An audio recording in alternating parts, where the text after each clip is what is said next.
Thank you. Good morning, everyone. Thank you for attending this meeting of the Children and Young People Select Committee. This meeting is being recorded and webcast live on YouTube via the County Council website. Filming is also permitted by the press and public, so by remaining at this meeting, you are consenting to potentially being recorded. Please be aware that filming is only permitted in the room whilst the meeting is taking place. Filming during any breaks or elsewhere in the building is not permitted. We are not expecting a fire drill, but if there is a fire alarm, please exit via reception and follow everyone to the Great Hall. Toilets facilities can be found on the right when you leave the hall. Hearing loop. The room is fitted with an infrared hearing loop which is permanently switched on. You will need either a neck loop if you are using a hearing aid or headphones for amplified sound. Both are available on request from reception. I'd like to welcome all members to this meeting and the executive members and those who are here to observe. Members, we have a busy agenda this morning and it's therefore important we make the most efficient and effective use of time available.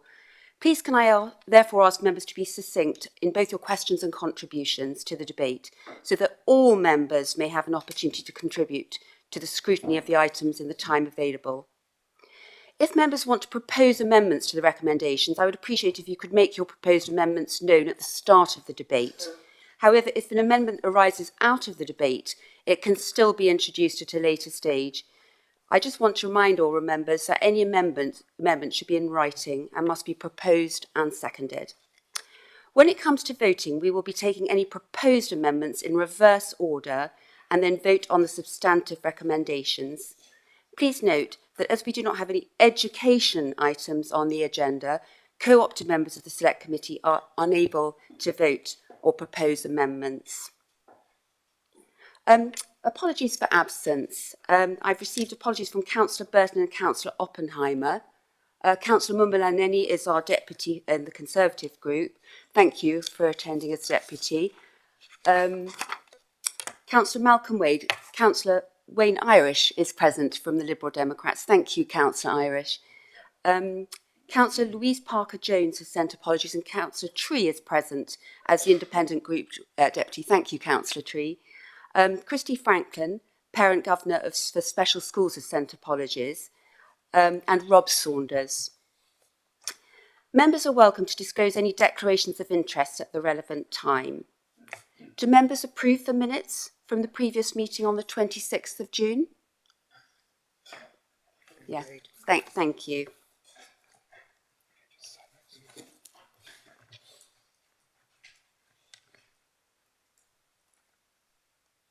Thank you. We've not received any deputations. Chairman's announcements. Since our last meeting, the outcome of Children's Services' latest Ofsted inspection has been announced, and once again, it's outstanding news. To be rated outstanding for the second time since the last inspection in 2019 is a truly exceptional achievement. On behalf of the committee, I wish to congratulate all of the officers that contribute towards this vital work of our Children's Services Directorate. And Stuart, please do convey all of our thanks to all of the staff. I know how hard they have worked. And it's obviously paid huge dividends. And I know you all allowed yourselves to be happy for about 30 seconds before you started working towards. Thank you. I'd like to welcome our newest co-opted member, Richard Mountfield. Many welcome, a big welcome to you, Richard.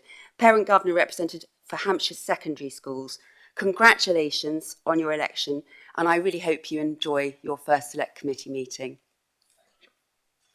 I'd also like to just mention briefly that following the publication of the SP25 proposals on community transport, I plan to write to the chair of the Select Committee for Universal Services.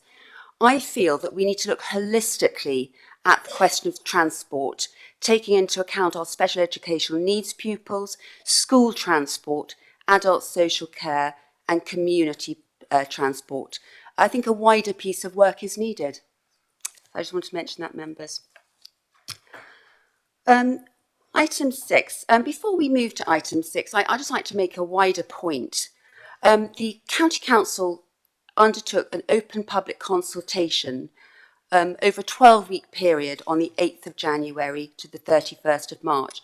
And the consultation sought to understand the views and potential impacts of 13 proposals which would deliver savings, contributing towards the savings programme. And following analysis of the consultation responses, final recommendations have been prepared by the Children's Services Directorate in relation to these proposals.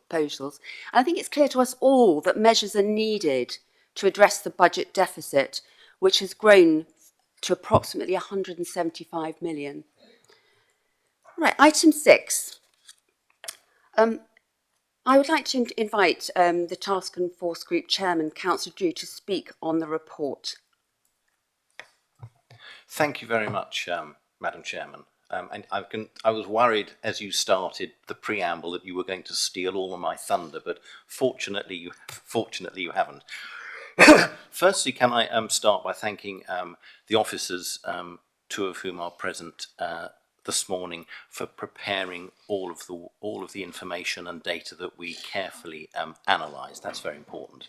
Can I also thank all of the councillors whose names are in the report on page 12 under paragraph 10.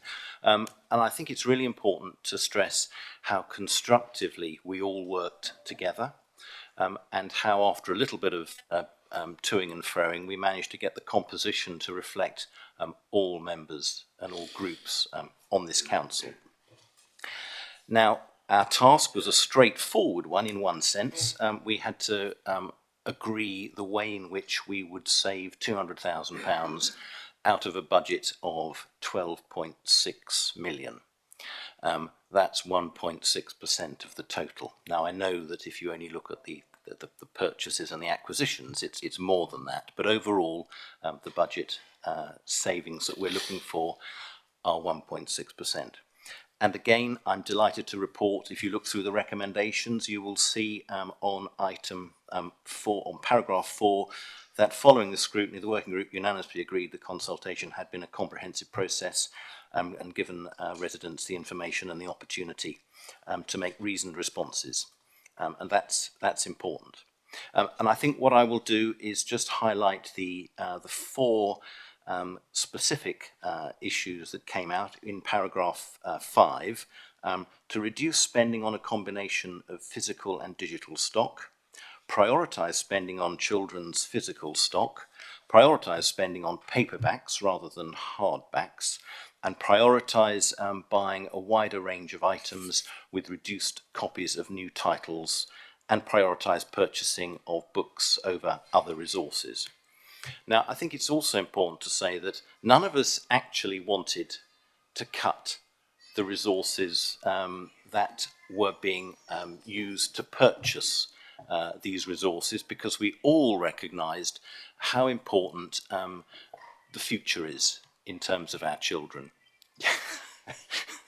And to ensure that we didn't want to make cuts, or savings, but we carefully looked at all of the data that was presented and concluded, as I just read out, what we thought was a reasonable thing to do.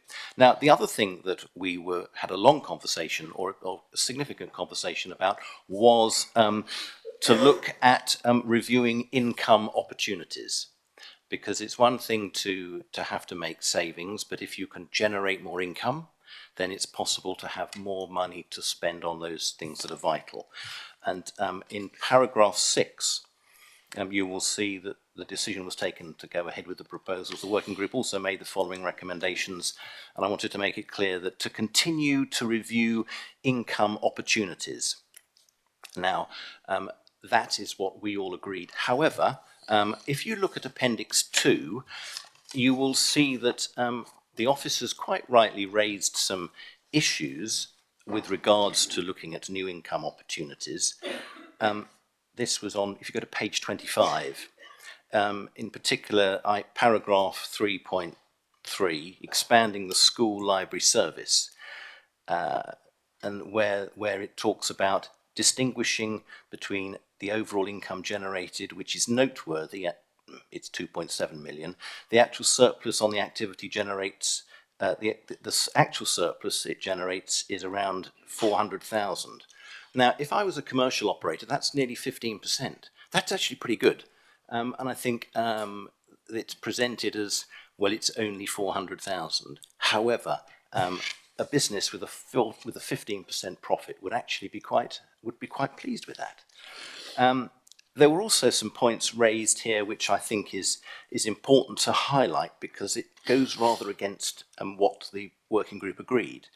And while it says, while the service does and will continue to explore all further opportunities to extend net incomes and identify new ones, it would be incorrect to focus on overambitious or unstable income initiatives.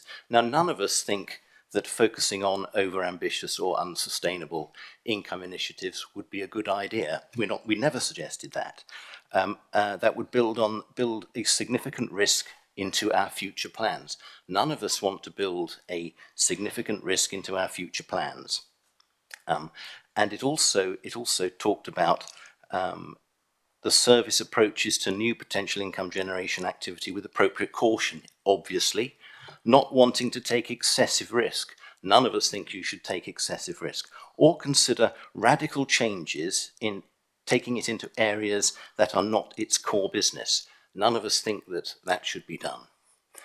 Or indeed pursuing niche opportunities that do not offer sufficient confidence of anything like the scale of income necessary to meet the effort and upfront investment required. No, we didn't think that. We just thought you should be, or we as a council need to be innovative and entrepreneurial and put the pressure on that. Now, there was another point that spoke about generating income does require input and effort. Well, yes, it does. If we're going to look at ways of generating income and surplus so we can redeploy it to do the things we want, it will. That's how business works. And I would refer back to the final point on on paragraph 6, where it talks about to continue to review income opportunities, taking an innovative and entrepreneurial approach, including a review of membership charges, consideration to extend the school library service to include preschool material. So we were very clear that we were reluctant to agree to these cuts, but if we had to, this was a sensible approach. But we're also very keen to ensure that there was innovation and entrepreneurialism, and I think that's one of the key things that I wanted to make sure that that I raised this morning. Other than that, Madam Chairman, I'm happy to run with and propose the recommendations that are on page 11 and 12 in paragraphs 3, 4, 5, and 6. Thank you very much. I'm happy to take any questions. If it gets too technical, I'm glad I've got the support team to my left who will be able to leap in. Thank you, Councillor Drew. Stuart, would you like to make a comment? Thank you, Chairman, and good morning, members. I'd like to thank the working group actually for the diligence that they applied to this piece of work, because it was challenging for us as officers, but it was dealt with very respectfully, and I'm very grateful for that. It did test us and make us think differently about our approach to income generation in particular, and we as officers fully accept the additional recommendations from the working group. There's been a long-standing issue for the library service in respect of donations, with officers saying actually it's too time-consuming and resource-intensive to accept donations. The working group raised that as an issue that we need to reconsider, and I'm pleased to be able to say we are reconsidering that, and we will be able to accept donations in the future. Not all donations, of course. There needs to be some quality assurance, but we will do that. So I'd like to, as I said, I'd like to thank the working group for its recommendations and the work that it's applied. Thank you, Chairman. Thank you very much. I'd like to invite questions from members on the report. Councillor Tustine. Thank you, Chair. Just been having a chat with my colleagues on this side just prior to the meeting, and one thing that sort of come out is obviously we talk about cuts, and I appreciate financially we have to talk about it specifically for balancing a budget, but and I also must say good report, and I think it was a good working group, and I think in children's services, although it's a shame we're going to obviously be looking at this. I think we've got off relatively lightly compared to some other areas, which is really good because it shows that we're obviously protecting the services we need to protect. However, once something's gone, it's gone. And I think that's obviously always a problem. So I wondered, is there any way that we can change wording or anything to say that we would consider this more as a freeze rather than actually a permanent cut, so that if there is an opportunity in the future in more buoyant times, that we could be looking to reverse this. And that way it keeps it in the sort of the domain that we can actually think about this rather than doing that and basically diminishing something that's an incredibly important service for many people, particularly those on a lower socioeconomic scale, can't afford to buy books and things. So just a question really. Thank you. Thank you. Stuart, would you like to respond? Yes, thank you for the question. Unfortunately, we can't freeze it. The money has to be removed from the budget. That we can't just park it somewhere else. We have to contribute to what was, let's be clear, as the Chairman said at the beginning, £132 million deficit, which has now risen to £175 million. So that £200,000 will need to be removed from the budget to contribute towards that, closing that gap. It's still, and let's be clear, there's still an £80 million gap to be found. So the 200,000 does have to be removed, not frozen. Thank you. Councillor Forster.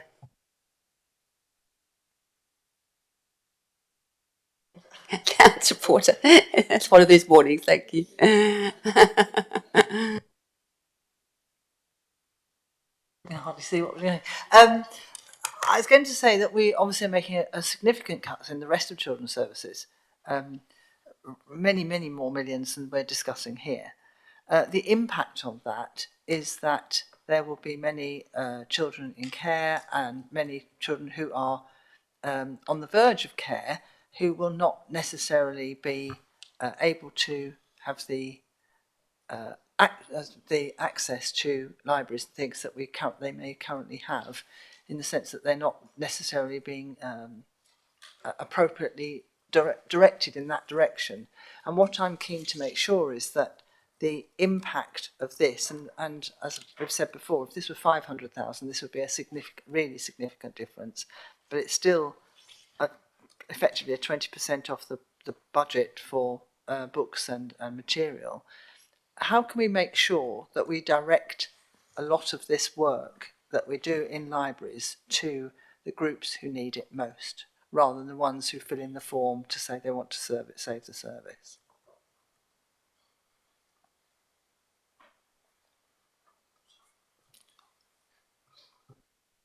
Thank you. Firstly, in terms of wider savings, actually, there are not cuts to children's services per se. Members of the public and you as members have said that the priority should be vulnerable children. So the savings that children's services are delivering in the main, about £10 million worth, are actually through cost avoidance.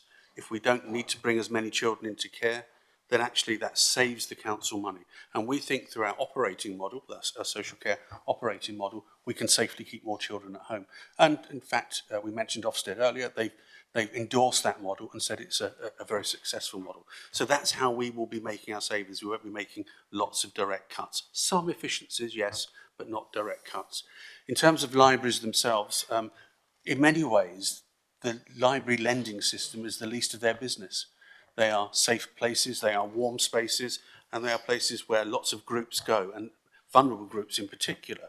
And they're good places for people to meet others, to seek support and social interaction. So I think we don't need to necessarily redirect people to libraries. They're already using them. Footfall is significant and positive and continues to grow. So I'm confident that this small reduction, and it is a moderate reduction, let's be clear, in stock, actually will not have a detrimental effect on the whole library offer. Thank you. Can I remind members to speak very directly into their microphones so that we have very clear sound? Thank you. Just a quick reminder that we've also got agenda item 7 where we can debate the issues more thoroughly. And this item is clearly questions on the report itself. Councillor Drew. Yes, thank you, Madam Chairman. I just wanted to come back on the 2 points raised by Councillor Tustain about freeze and reverse. I think if there was an opportunity to have some more resource available, we'd probably want to look at the best way of deploying that, and that might not be just a simple reverse. There may be more appropriate things that we could do with a little bit of extra cash. And to Jackie Porter's point about access, this report was dealing with what was available, not how it was accessed. I completely agree that access to those who most need access should be maintained. I don't think we went there in terms of this was just a slight change and a reduction in the resources that they had access to. Thank you. Councillor Todd. Thank you very much indeed. It's a very helpful report, also in terms of understanding the balance between physical and digital stock and hardback versus paperback. I had a straightforward question, which is on a like-for-like basis, what's actually happening to the price of books that we buy as a library? Is it flat, going up, going down? Because obviously that has an impact on the number we can buy, separate from the mix question. They're going up. Not significantly, and we buy at scale, of course, and we have good relationships with suppliers, so we are as efficient as we can be in that regard. A lot or a little, or do we have a percentage? I don't have a percentage to hand, no. I mean, and it varies, of course, as well. Digital actually is more expensive. It tends to increase greater than physical, which is why it's interesting that the response from the public was actually, can you maintain a mix of both, as well as prioritising children's stock, of course. And that actually fits with our model. That works more efficiently for us. One of the issues is the public have said that they wish us to prioritise spending on paperbacks. The lifespan of a paperback is technically shorter than a hardback, of course, but it's cheaper to buy in the first instance. So actually, like for like, it works out well. So the priorities that the public have suggested in the consultation feedback work well for the library service. Councillor North. Thank you, Chairman. Just a question in relation to donations, actually. I mean, Councillor Drew mentioned that and being a bit more entrepreneurial.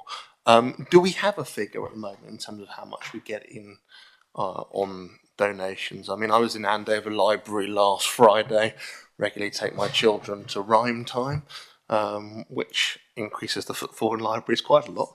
Lots of people there in buggies. But the person who was coordinating the rhyme time and singing the songs, I think felt a little bit embarrassed about asking for donations, just put the donations pot on the side, mention it very quickly in passing. So there potentially is more that we could do in and around that. I'm not saying that will raise a lot of money, but it does mean that people that go along to these type of events see value in it, even if they're making a small contribution of say £1 a session. But I just wondered if we had a quantum in relation to that. Thank you. No, I don't have the figure to hand. I can certainly make it available for members if that's helpful. In terms of donations, most donations that we get offered are physical, as in books and other items, and we've had a long-standing policy of not being able to accept them. The reason for that is, of course, because they need to be in good condition, we need to bind them, they need to be labelled, so it becomes quite resource-intensive, as I said earlier. However, in light of the working group's recommendations, that's something that I've asked the service to review and to implement a policy that we can accept donations. Financial donations are very welcome, of course, but physical donations would be the most likely source that we would receive. Thank you. As a result of that, then, Chairman, so, in relation to the financial element, I mean, I just wonder what the policy is in relation to that, and if we can make it sort of more clear and consistent in terms of if there are these things happening in our libraries in terms of trying to diversify them and get more people in through the door, there was sort of a clearer policy on donations, and that potentially was communicated more effectively. So I think we'd potentially get quite a bit more additional money in as a result of that. Councillor Baines. Thank you, Chairman. It relates to my question, point 30 in the report, and thanks to all the members that form part of the working group. It's quite concerning to read that we only received 49 responses in the consultation from those aged 25 and under. It's a point I actually raised yesterday at Select Committee as well at Hans 2050 and have repeatedly raised over the past few years, in that our engagement with younger people when it comes to consultations drastically needs to improve. There's a historic lack of participation from a younger demographic, and it's that very age group that our decisions as a council will affect for the longest period of time. We're looking at young people-centric issues in this committee, but we're not getting enough response rate from that very demographic on the issues that we are looking at. I raised this issue directly with Councillor Humby when he was leader, and I'm glad that Nick's here today as well. So how do we intend to improve this? Thank you. That's an exceptionally good question, Councillor Baines, and it's something that drives at the heart of, and I'll talk from a children's services perspective. It drives everything that we do in children's services. We are led by the views of children. We have really good mechanisms for feedback from children that we are supporting, working with, and caring for. And I'm particularly proud of the progress we've made in respect of our children in care and our care leavers, so our young adults. They give us really strong feedback. Some of it we don't like to hear because it's difficult and challenging for us, but we respond to it positively. And Councillor Chad, as Chairman of Corporate Parenting Board, will meet with young people and hear directly from them. What this committee might want to do, as the Children and Young People Select Committee, is at some point think about how you as members engage with children and young people individually. There are opportunities, we make those opportunities available, not just through the Corporate Parenting Board, but as individuals representing children in this committee, you have access to our children in care, our children in need, and children within the community. So that's how you should get your feedback and drive up their participation. It's not, and a bit challenging of me perhaps, it's not just officers' responsibility, it's yours as members as well. Thank you. Thank you. Councillor Heron. Chair, thank you. I've just touched briefly on this because I think some of it is perhaps more appropriate for the next debate, but thinking of that, the impact of a major online book retailer into how people access books is obviously a key thing, but thinking of our donations, have we engaged with major retailers at all to see whether things like setting up wish lists for our libraries might be a way of encouraging people to donate new books to us directly? It's a very good question. No, we haven't actually. So that's certainly a takeaway as officers that we will follow up on. Thank you.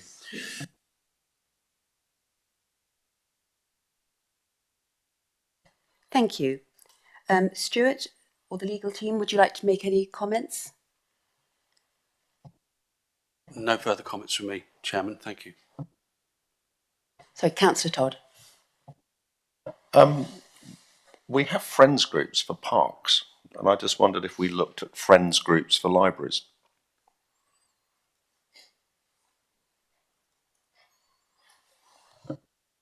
I don't know is the answer, Councillor Todd. I'll take that away and find out. What I do know is, of course, that we have previously supported community libraries, which are really friends of libraries, if I can put it that way, and encouraged the communities to develop their own community libraries, because I think that's a really positive step. We don't service them, I think that's important to make that point, but we do encourage community libraries. So I think the answer is yes, but I can't be specific, and I'll take that away. Thank you. Councillor Branson. Thank you. I'm not sure whether it's this bit or into item 7, but I was actually on the Task and Finish group for the libraries, and and I think they do a fantastic job. What I would like to ask is this savings down to really a change of behaviours? Because obviously a lot of people are going more to digital, so reducing the stock. Are people? Is the public really going to notice this difference, or will it be something significant? I can't pretend that the public won't notice the difference, because if we're reducing something, then there will be an impact. We've done an equalities impact assessment. We don't consider that to be significantly detrimental to any one particular group. What I would say is, and this is context, if a member of the public has to wait a little longer for the latest edition of and I'll use a Grisham novel as an example, in the scheme of making and finding £175 million worth of savings, is that proportionate? And I would suggest to this committee it is proportionate if that means we can keep our frontline social care teams, keeping children safe, protecting vulnerable adults and the other core services that this council needs to prioritise. So yes, there will be a moderate impact, but I don't think it will be significant. Thank you. Thank you. I'd like to invite any comments from the executive members observing. Nothing from us at the moment, thank you, Chairman. Right, we'll move to the recommendation. It's on page 11 of the pack. Would you like me to read it out, members, or are you happy to look at page 11? What would you prefer? I can read them all out if that's easier.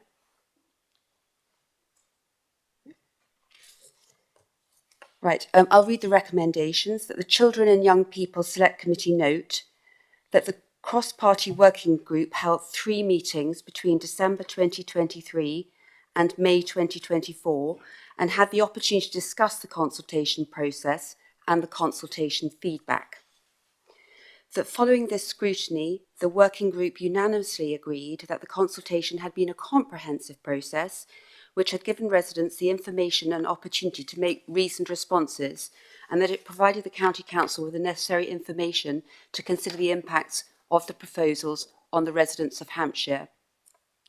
That the working group agree that due consideration has been given to all consultation responses, that officers had taken account of consultation feedback within their recommendations, and they support the officer recommendations to reduce stock spend by £200,000 per annum, focusing on the following priorities: reduce spend on a combination of physical and digital stock, prioritise spending on children's physical stock, prioritise spending on paperbacks rather than hardbacks, prioritise buying a wider range of items with reduced copies of new titles, and prioritise purchasing books over other resources. If the decision is taken to go ahead with the proposal, the working group also make the following recommendations for officers. 1, to review the current donations policy to consider whether a change in approach can realise the efficiencies in stock purchasing. To continue to review income opportunities, take an innovative and entrepreneurial approach, including a review of membership charges and consideration to extend the school library service offer to include preschool material. To regularly review the stock budget to ensure a comprehensive and efficient service is maintained, and considering the prospect of increasing it if the financial outlook changes. Members, do I have your approval? Agreed. We now move on to item 7, pre-scrutiny of SP25 proposals. I'd like to invite the Director of Children's Services, Stuart Ashley, to present the report. Thank you, Chairman. And again, good morning, members. I'll keep this very brief because actually we've covered the bulk of this, but a brief summary from me from the report.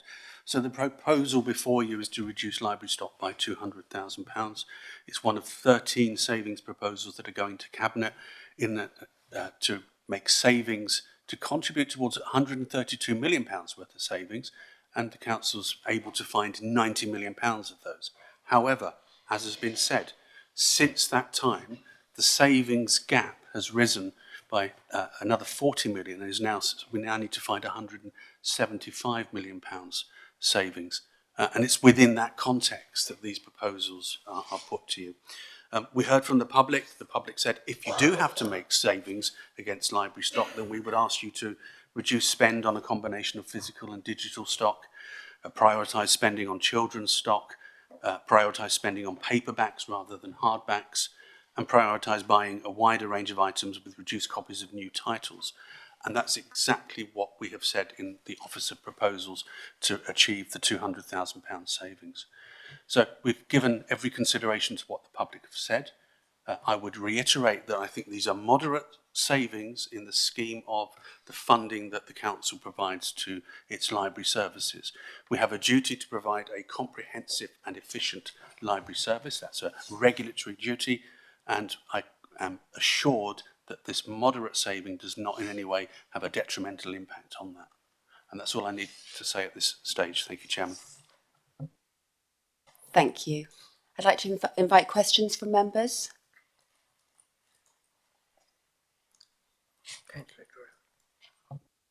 Councillor Drew. Yes, thank you, Madam Chair. I just want to pick up on some of the points that were raised earlier. For example, Councillor North spoke about donations. And again, I think the emphasis on being innovative and entrepreneurial and bringing money in is crucial, because we're then able to not make such severe savings and cuts to the services provided. But I quite like the idea of offering parents for something, and maybe a recommendation to parents of what a donation might be, because well, what would they want? I think feeding that into the system may generate a little bit of extra income, but also if something's free, it has no value. I mean, that's just my sort of philosophy. And if people feel as though they're paying 50p or £1 or whatever, and they have an hour or an hour and a half, that's probably quite good value. And if they feel they're getting something for something, then I think that would be good. I wanted to pick up on Councillor Bain's point, if I may, Madam Chairman, about getting the young people involved in surveys. Good luck with that.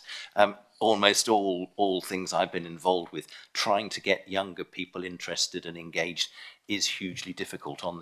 As a governor on the South Central Ambulance Service, for example, you want input from younger people, but they don't rush forward. Same with Hampshire Hospitals and all the other groups that I've been involved with. So if there's a way we can do it, then that would be fantastic. I thought Councillor Heron made a good point about donations from major players, and again thinking about the entrepreneurial approach in our libraries. Could we invite Amazon, big player, or local bookshops, for example, to have a book of the week or a book of the month? They would be offering us a book for the readers. They would also be promoting themselves as being engaged with the community, and that could help us, again, offer something for something in the libraries. But otherwise, Chairman, I think most of it's been said in the previous item. And again, just thank everyone for taking a most constructive part in this important item. Thank you. Yes, Stuart. thank you, Councillor Drew. I endorse the comments about donations, and in answer to Councillor North's question about how much have we received through the power of technology, I can tell you it was last financial year it was £9,257.93.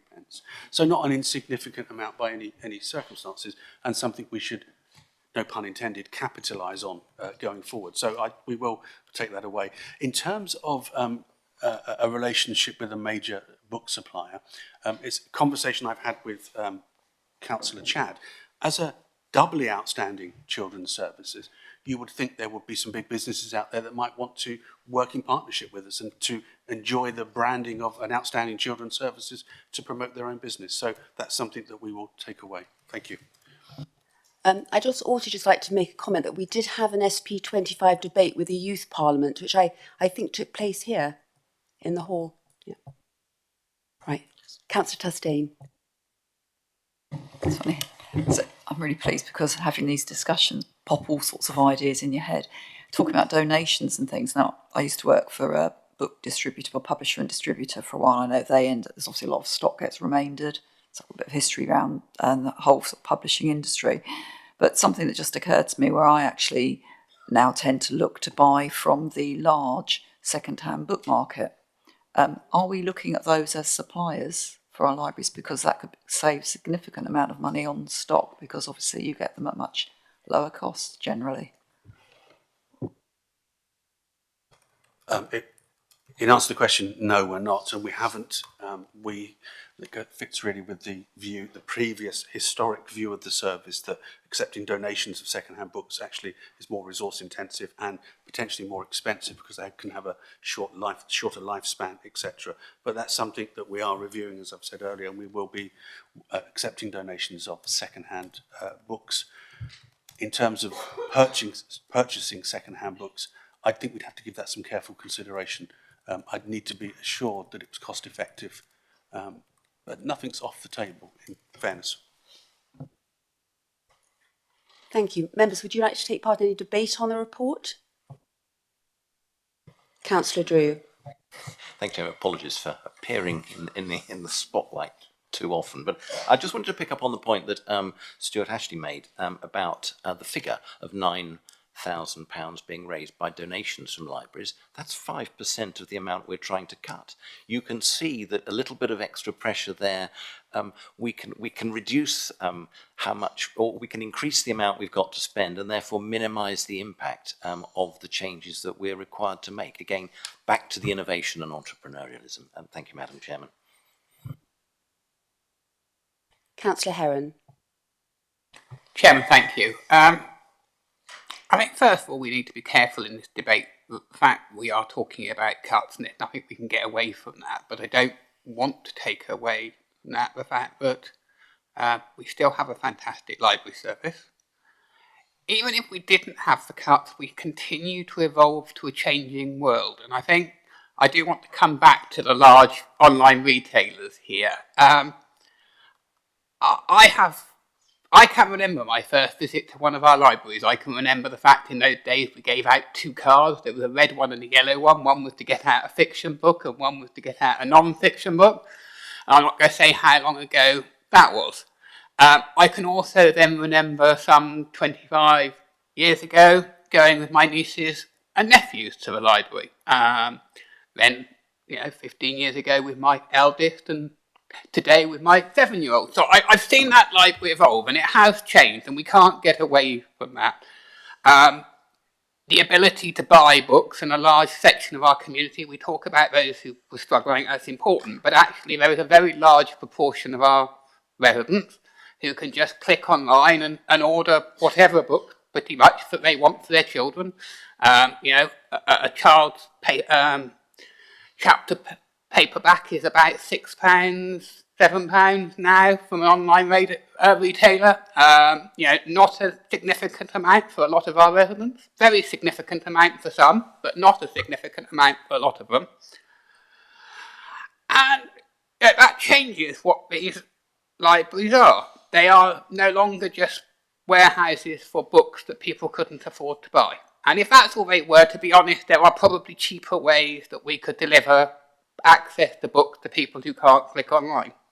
But I am fortunate. I don't need to borrow a book. I could buy it, but I still take my children to a library, and there's a reason there.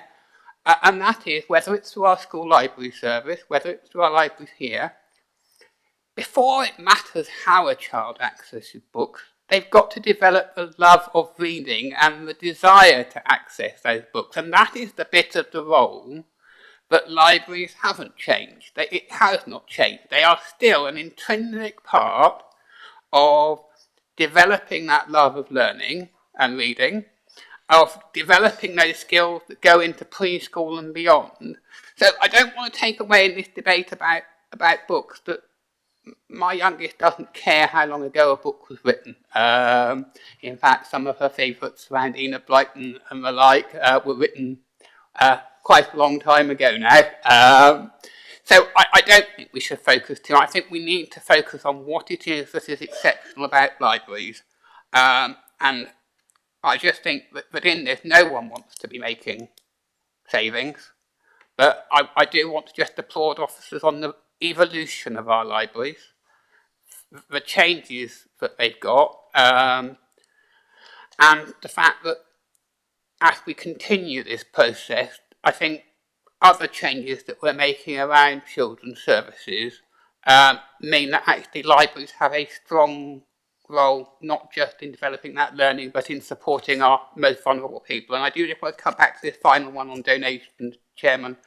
I'm all for encouraging them, But the problem is when you encourage too much, there are some people who come in who are embarrassed that they are unable to. So please, yes, encourage donations from everyone we can, but please don't ever become a barrier to someone coming in and feeling that they might be excluded, or actually perhaps because they're embarrassed that they can't, they don't feel. Because they are fantastic, inclusive places, and I think the service that we provide is one of the reasons that for a young person, you really couldn't be growing up in a better place than Hampshire. Thank you, Councillor Heron. I think one of the really encouraging things about this discussion, this report, is how much people value their libraries. They're an integral part of our communities. Thank you. Councillor Porter. Thank you. I completely agree with Councillor Heron. I just want to say I do agree. And what I'm really conscious of is the people that fill in this form that may have allowed us to endorse a response are not the people who would necessarily balk at giving a donation. But there are many, many people in Hampshire that this committee as a whole, and I think we can all agree on this, really want to turn up. And I think your point, Councillor North, was really well made, that, you know, £1 or something to 1 or 2 people is nothing. But when you just pay for your school dinners that week and all the other things, actually, we really want these people to come into the library more than anybody else. So I think that really must not be a barrier, and I completely agree with you, Councillor Heron.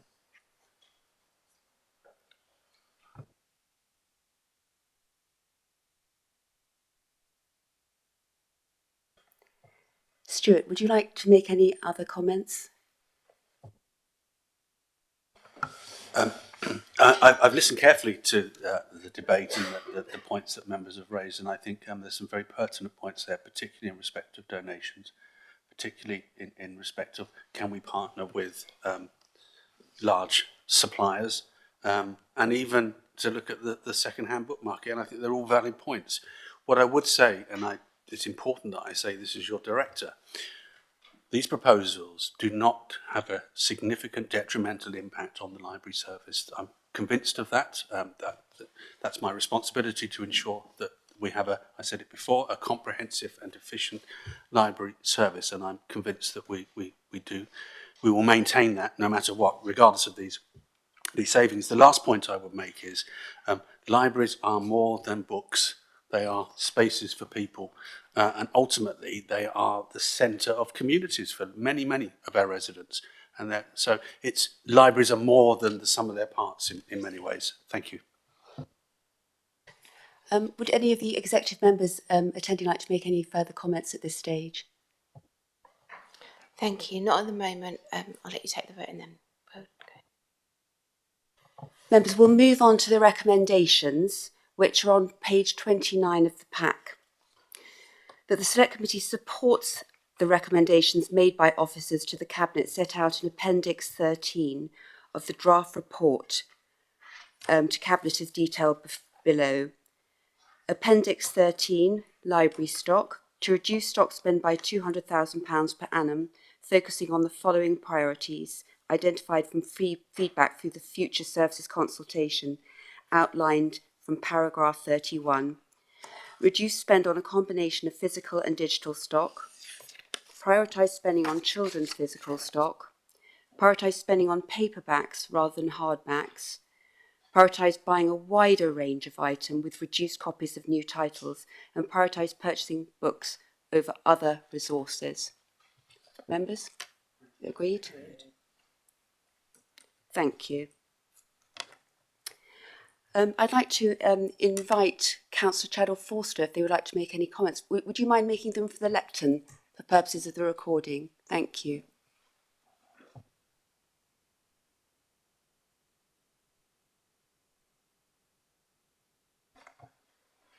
Thank you, Chairman. And thank you, members. And I really do appreciate the chance to comment on today's discussion. And it's been a really worthwhile discussion, and there's many points that myself and Councillor Forster, along with Stuart and Sarah, will take back as well. It was good to hear your viewpoints and shared in relation to the proposed reductions in the future spend on library stocks in Hampshire. And I fact that you as chairman are going to be writing to the chairman of the Universal Select Committee as well about their proposals going forward. Another pleasing aspect is that to hear the support for new innovative design, ideas going forward and opportunities that can happen within our libraries. With an annual budget shortfall of at least £175 million expected from 25-26 onwards, inevitably we face some of the toughest decisions in our history as a local authority. With the magnitude of such financial challenge, your thorough examination of these savings proposals is crucial, and I thank you for your diligent review. It is evident that you have carefully considered the officer's report, the feedback from consultations and reports in the press. The perspectives shared by everyone here today have been invaluable to us all. As we approach the Cabinet meeting on the 14th of October, where we will review all 13 of the savings proposals that were consulted on earlier this year, the scrutiny insights from Hampshire Select Committees will be at the forefront of our discussions. When Cabinet meets next month to make final decisions on the recommendations for savings, we will meticulously evaluate in the officer's reports the consultation responses and the potential impact on all residents, the recommendations from this committee and the broader financial context of the County Council. I cannot thank you again enough for your commitment and your thoughtful deliberation today. Thank you.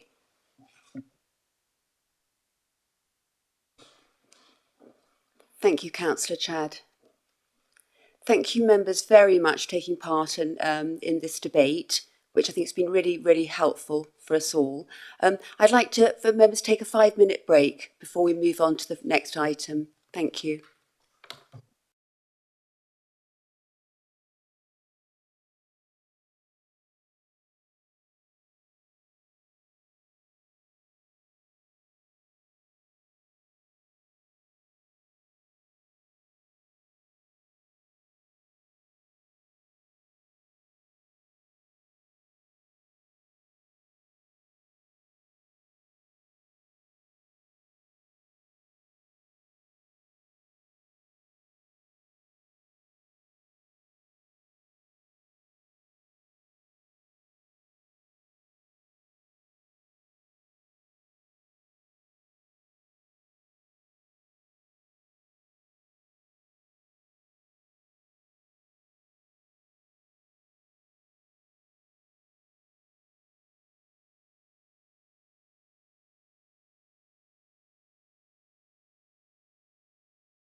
Thank you. Could we resume the webcast, please? Thank you.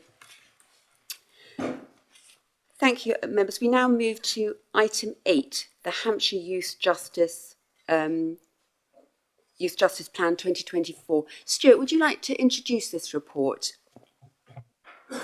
Thank you, Chairman. And members, this is an important report. We don't often shine the spotlight on our Youth Justice Service, but they do some remarkable work day in and day out, preventing children entering the criminal justice system. And for those unfortunate few that do enter the criminal justice system, they support them to exit that safely and to turn around some often very challenging problems that they have. We are required by regulation to produce an annual plan. That plan then gets sent to the Youth Justice Board, who oversee youth justice services. And they then approve that, and we adhere to it and work to those objectives and priorities that we've set out. Nikki Shaver's Head of Service is going to give you the highlights of that plan now, and I'll hand over to her and be quiet at that point. Thank you. Thank you, Stuart. Just to apologise in advance, I do have a bit of an overview of a cough, so I will endeavour to get through the presentation this morning without sputtering, but apologies in advance if that's not the case. I've got a very brief presentation for you today. You've had the information in the pack. The main reference is our Youth Justice Plan, as Stuart said, and there is a brief overview report which kind of points you into the direction parts. So I'll invite you to consider those. Just to give you some background to the plan, as Stuart has stated, this is an annual plan that we have to produce in statute. It's defined under the 1998 Crime and Disorder Act, and it is a requirement for youth justice services to do that. It is a requirement that is actually a collaborative report that's produced with our management board. I'll come into a bit more detail about our management board later. And there it is overseen by the Youth Justice Board. The Youth Justice Board provide a template, so what you see is the information that's put into their template, and so sometimes that can feel a little bit kind of counterintuitive because it covers a set direction, but it is set to capture the position of the Youth Justice Service from the previous year and into next year. And the format of the report has several sections. Firstly, the governance and leadership. We'd go into that. A review of the work in the previous 12 months. The plan for the next 12 months. The priorities for the next 12 months. Some of those priorities are business as usual. And the end and the most significant session is our response to what the Youth Justice Board thinks that we should be doing. And that's the kind of the way the plan is produced. So, starting with governance and leadership, I mentioned at the beginning that this has largely been in place very much since I arrived 5 years ago to be head of service. The biggest change, I think, in the last 12 months, and since I came to you back in March 2023, was the end of the partnership with the Isle of Wight. Up until that point, I also managed the Isle of Wight service, and that was a really interesting kind of task, really, and how to do that.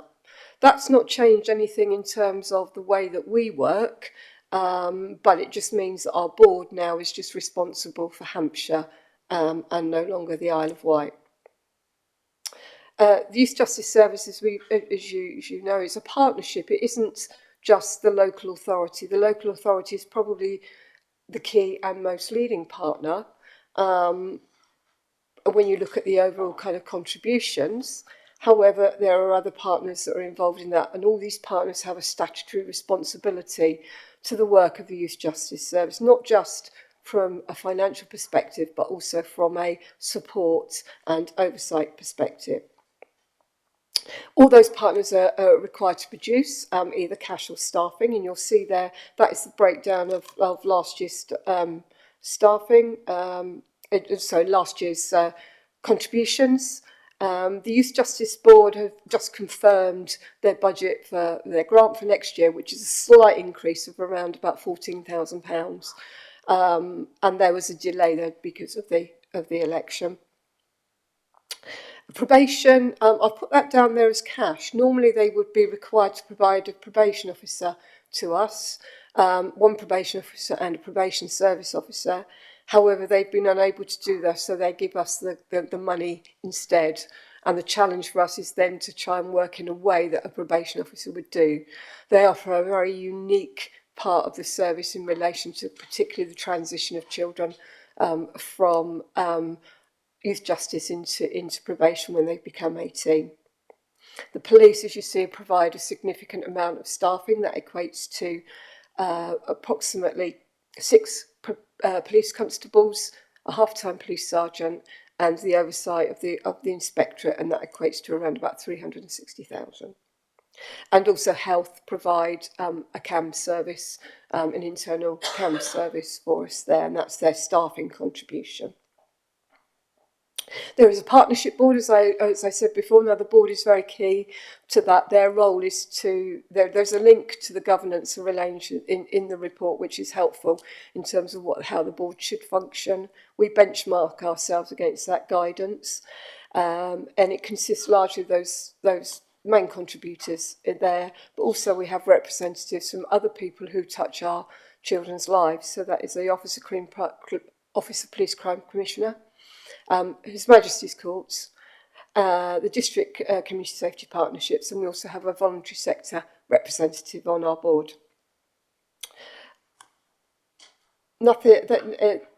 Moving on then, this isn't particularly covered in huge detail in the plan, but I'm very aware that I came to Select back in March 2023. There was a request for specific information in relation to the nature of the offences which were coming to which came to our attention.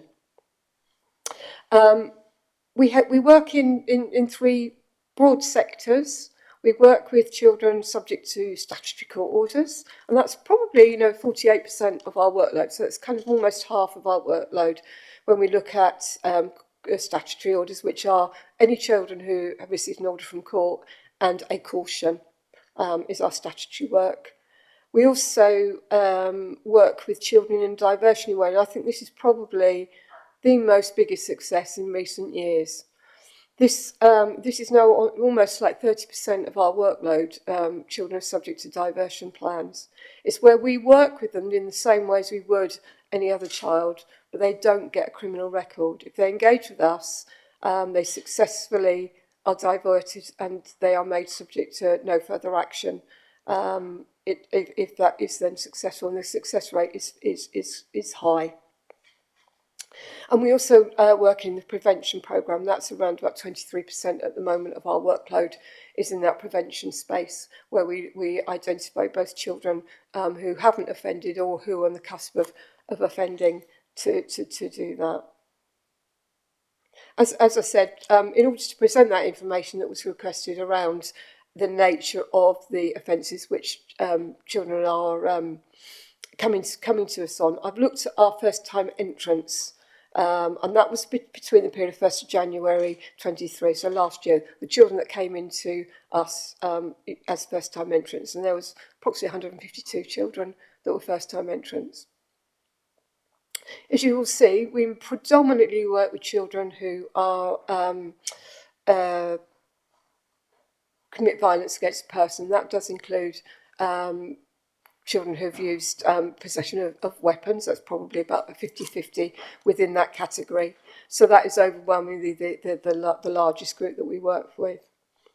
The numbers there in terms of motoring are there, which is an interesting factor. They're coming into our first-time figures, but actually we don't usually work with children who commit those offences. These are 17-year-olds who are driving for the first time, getting their licence and then committing an offence. It's a very unusual kind of group of children in that we don't tend to see them again, and they don't tend to need our interventions, but then do come into our first-time entrants. Dishonesty is anyone who's committed a burglary, which is very rare, I have to say, in our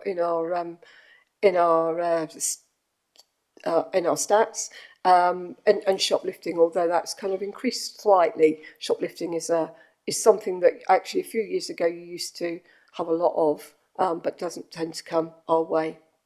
Public order, and then the remaining categories are 9 categories. There's 11%, but in about 2 or 3 children in each of those categories.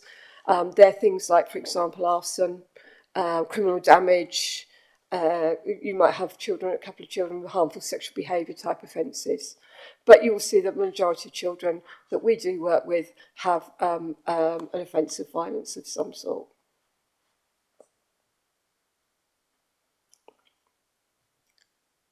So just to kind of think about what we achieved in the last year. So larger section is on that.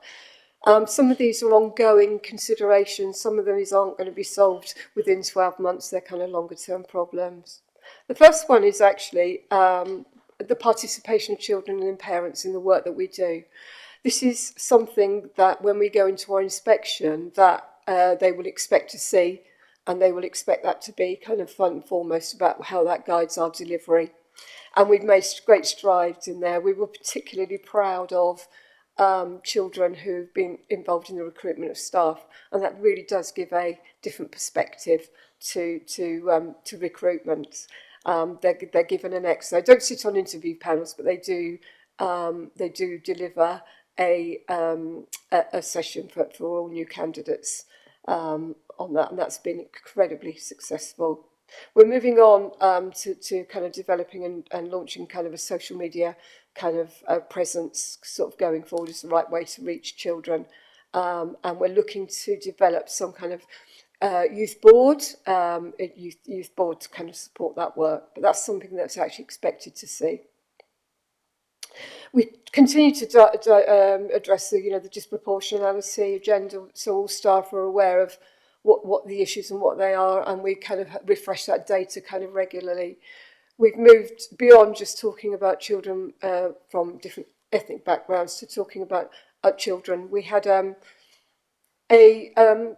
potentially 20% of our children, 20 to 24% of our first-time entrants were girls. The national average is around 16%. So we've launched some work for next year around girls and identifying, what's particularly what girls need that is different to boys when working with us.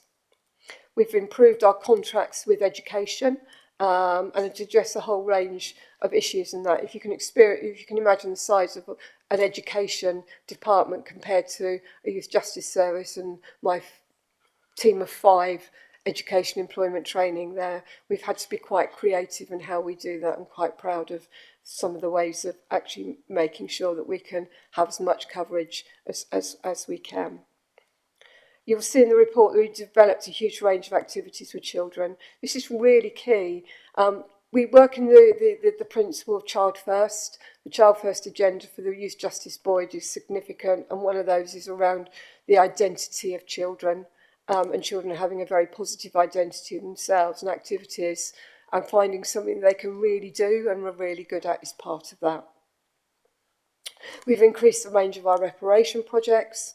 And we've applied for our special education needs quality lead status from the Youth Justice Board. We've got our sign-off meeting on Monday, and it is looking positive that we will achieve that. And our restorative justice team achieved their registered provider status within the Restorative Justice Council in the last 12 months. And we've engaged with partners under our serious violence strategy, which came in earlier, kind of later last year, which is an ongoing kind of piece of work. We've done a lot more, but I think those are the things that we've just commented on. This year's plan, disproportionate participation is going to be is something that's actually going to be a feature sort of moving on. We want to develop our strategy on how we develop and address disproportionality, and we want to build on what we've already done around participation.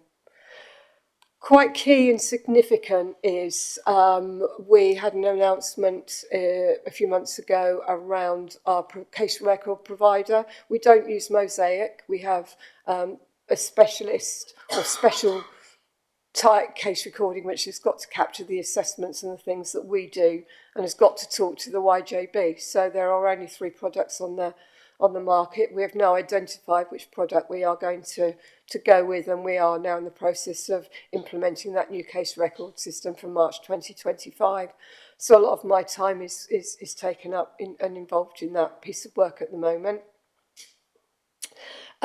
We've got a number of grants which end in March 2025, which is on our risk register.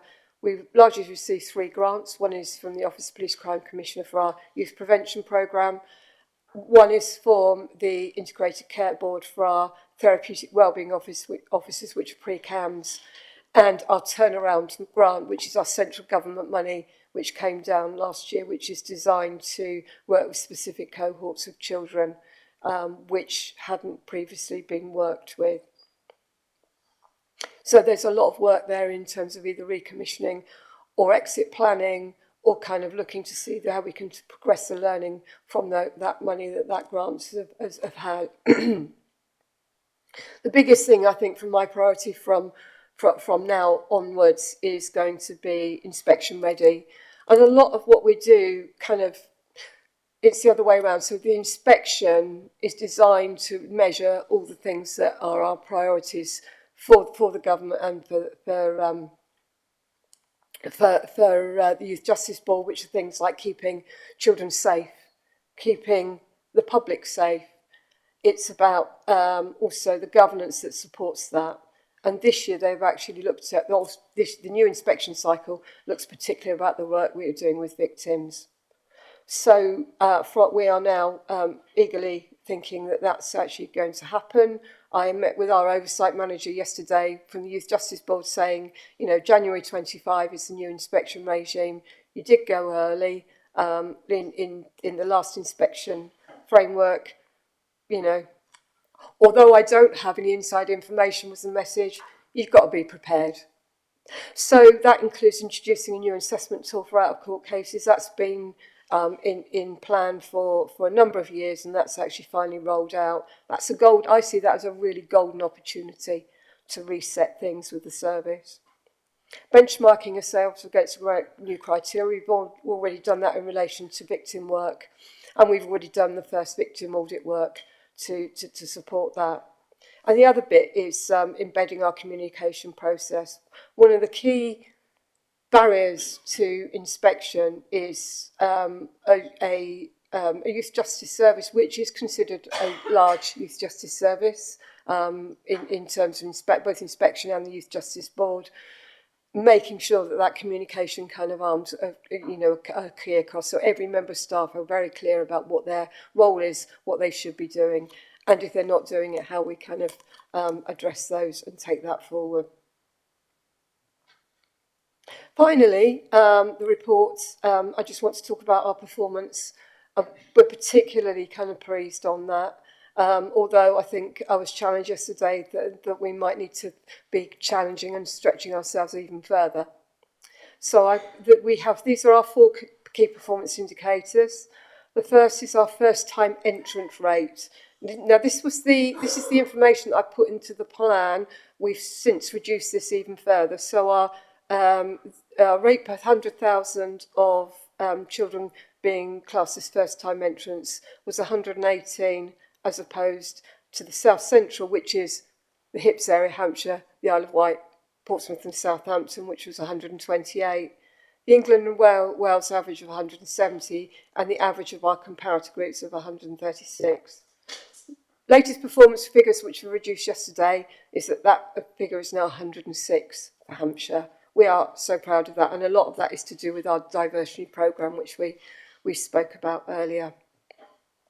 Our rates of reoffending seem to be very kind of consistent, constant. We don't have any huge kind of variances in that, around 31.9%. I think we increased by 0.1% then, and you will see again that that's considerably similar to other areas, but nothing to be concerned about. That doesn't mean to say we're never complacent and that we're always, that's our business, to reduce reoffending.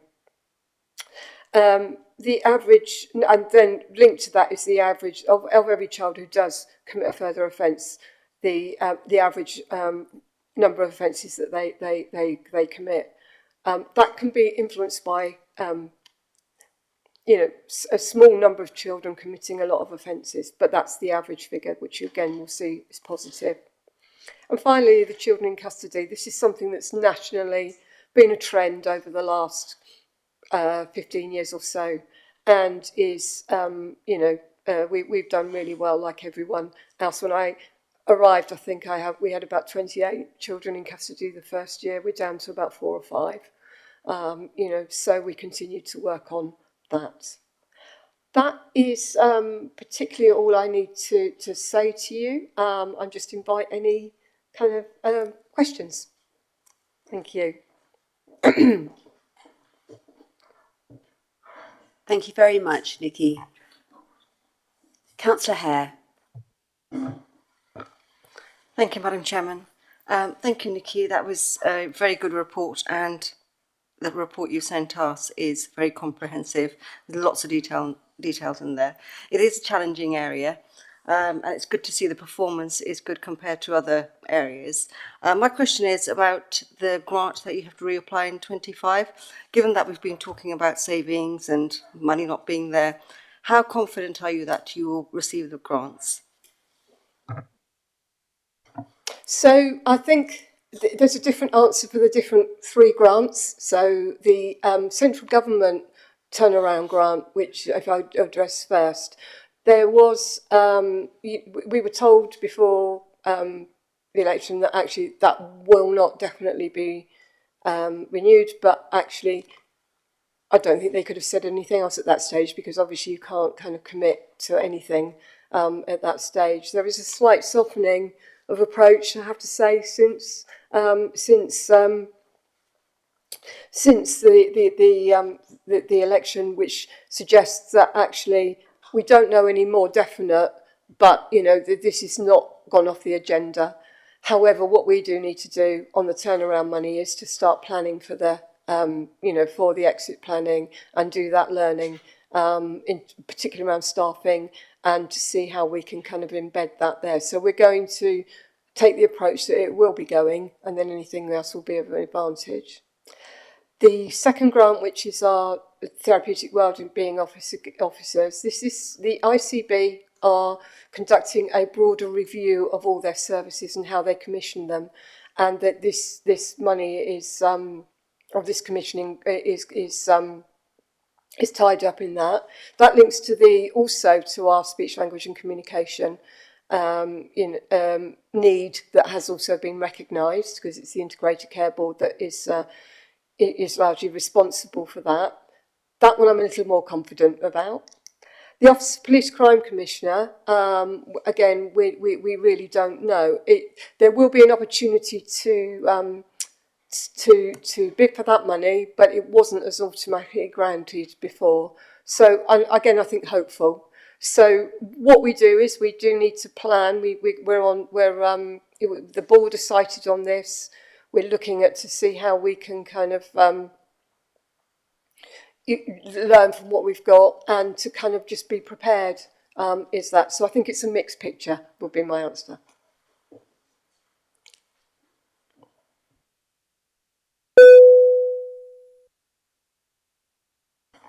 Councillor Porter.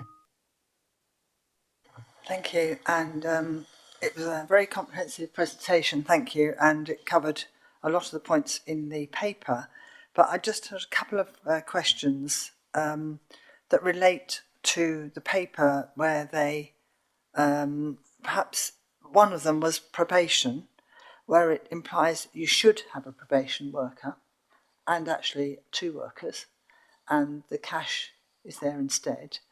And Nikki generously said that they're trying to cover that work. But what is lost by not having a worker and just getting the cash is the first question. The second is that the send lead status sounds like it's really important to the team, but what does that bring to the status of the team, and what does it bring in actual reality? Does that link to the SALT issue, the speech and language comms issue? And the third question is the 48% of full-time, first-time equivalents or entrance into it being violent an increase in number or a decrease? And, well, I'll leave that question at that.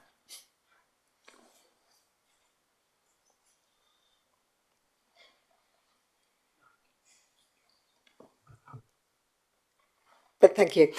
So just taking that first question first, probation. Yes, I think you.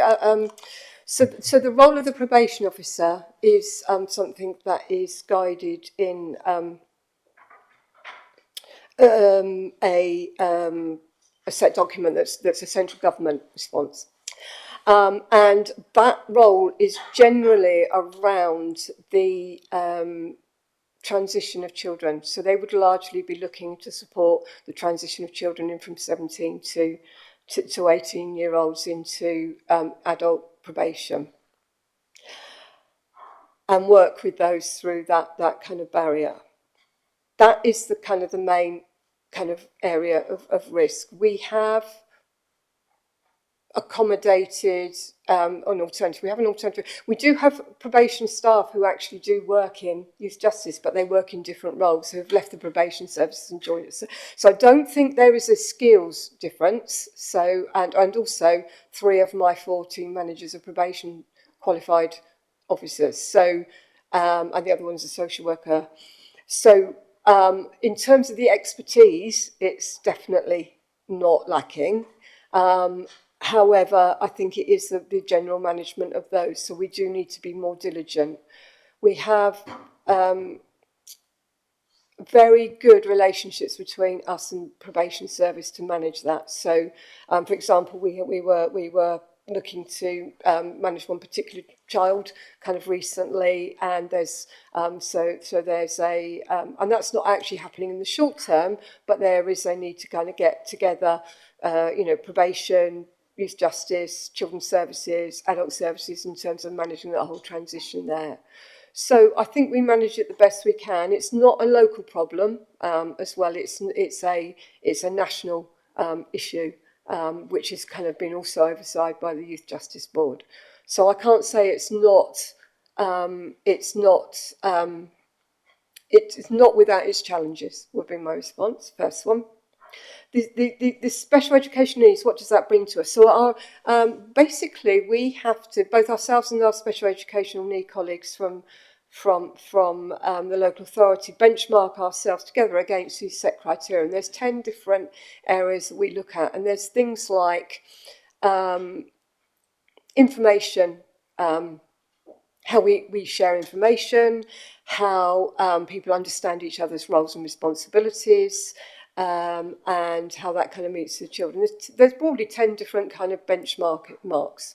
So in terms of us having the quality lead status there, it's about confidence and things like that. The work's already done to get us there to be able to get that lead status. And I think that's really, really, really helpful. And it's things like, for example, if we have a network now that works between us and the local authority SEND in terms of, and also representation on the board. So if a child particularly, there's some good case examples, so if there's a child who there is a need, we know exactly who to go to, who to solve that problem for. So I think that's what that gives us. We've also within our, just a bit of an example here, one of the things that we've been commended on is around our joint decision-making panel, which is where children are discussed and the actual outcome is agreed. And at that point, we take into account those information. And if we haven't got it, we'll go and get it, and we will actually make sure that that's there. So it's things like making sure we've got the EHCP and so on and so forth. So it's the bit for me is around the interaction between the two departments for the good of the child. And I think that there. So the quality mark gives us the confidence the work's already been done to achieve that. And it was we're going to have a bit of a celebration hopefully on Monday when that happens. The link between that and this speech, language and communication issue, yes, of course, there is a link. We undertook a pilot recently, which was supported by our board, which looked at speech, language and communication for children coming in our prevention programme. That gave us the business case in order to shine a light on that with the ICB. There is always the interesting kind of in relationship between health and local authority, and where we sit along that in there. But the challenge from our inspection will be, which we'll know, Youth Justice Service, you've done really well to upskill your staff.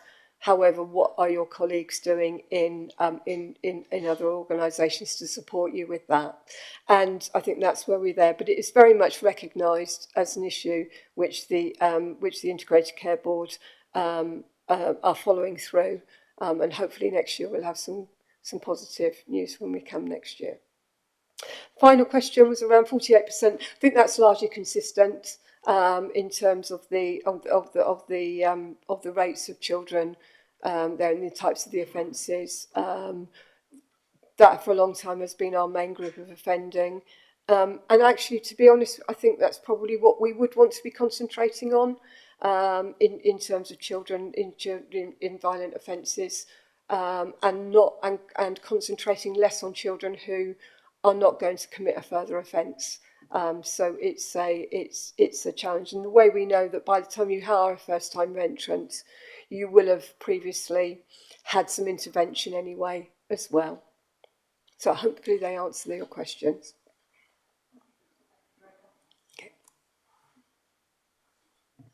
Thank you. I've got a few questions. I'll just read out the list so everyone knows that they're on the list. I've got Councillor Branson, Councillor Drew, Councillor Davis and Councillor Todd. So, Councillor Branson. Thank you, Chairman. Thank you for your report, and certainly it's good that you are reducing the number of children involved, and I think the performance is, it is to be congratulated. I represent the most deprived areas in Hampshire, and obviously there's antisocial behaviour, vandalism, especially in our country park over the summer. And I'm just really wondering how we get over to the public that we are doing this job to keep people out of the system, because the antisocial behaviour, if you read from like Facebook and Nextdoor, the public just seem to think that we don't do anything with some of these children. And I'm just really wondering how we can get over that issue.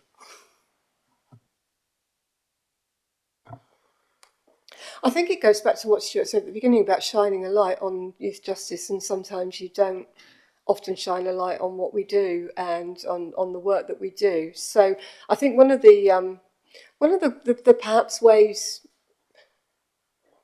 of I'm just thinking particularly focusing on reparation projects. This has been a challenge to do that. So the way we address that. So if people are seeing, the reparation, that there is a difference in terms of what they are, and it's about the community owning the children and the community involvement with children.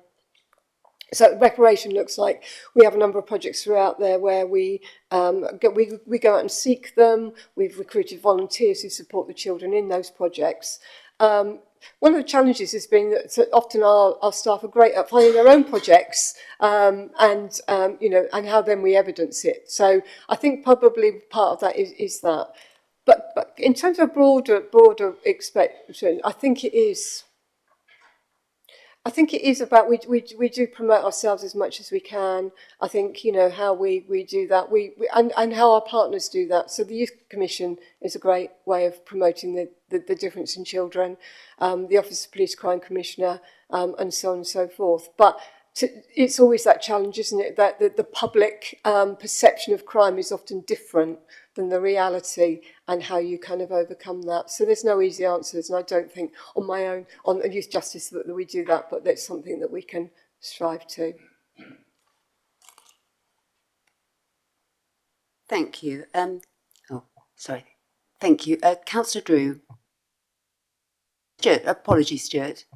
If I could, thank you. It's a really good question, actually, and I think it's a perennial problem for us as a service. How do we go about telling the public that we are safeguarding children day in, day out?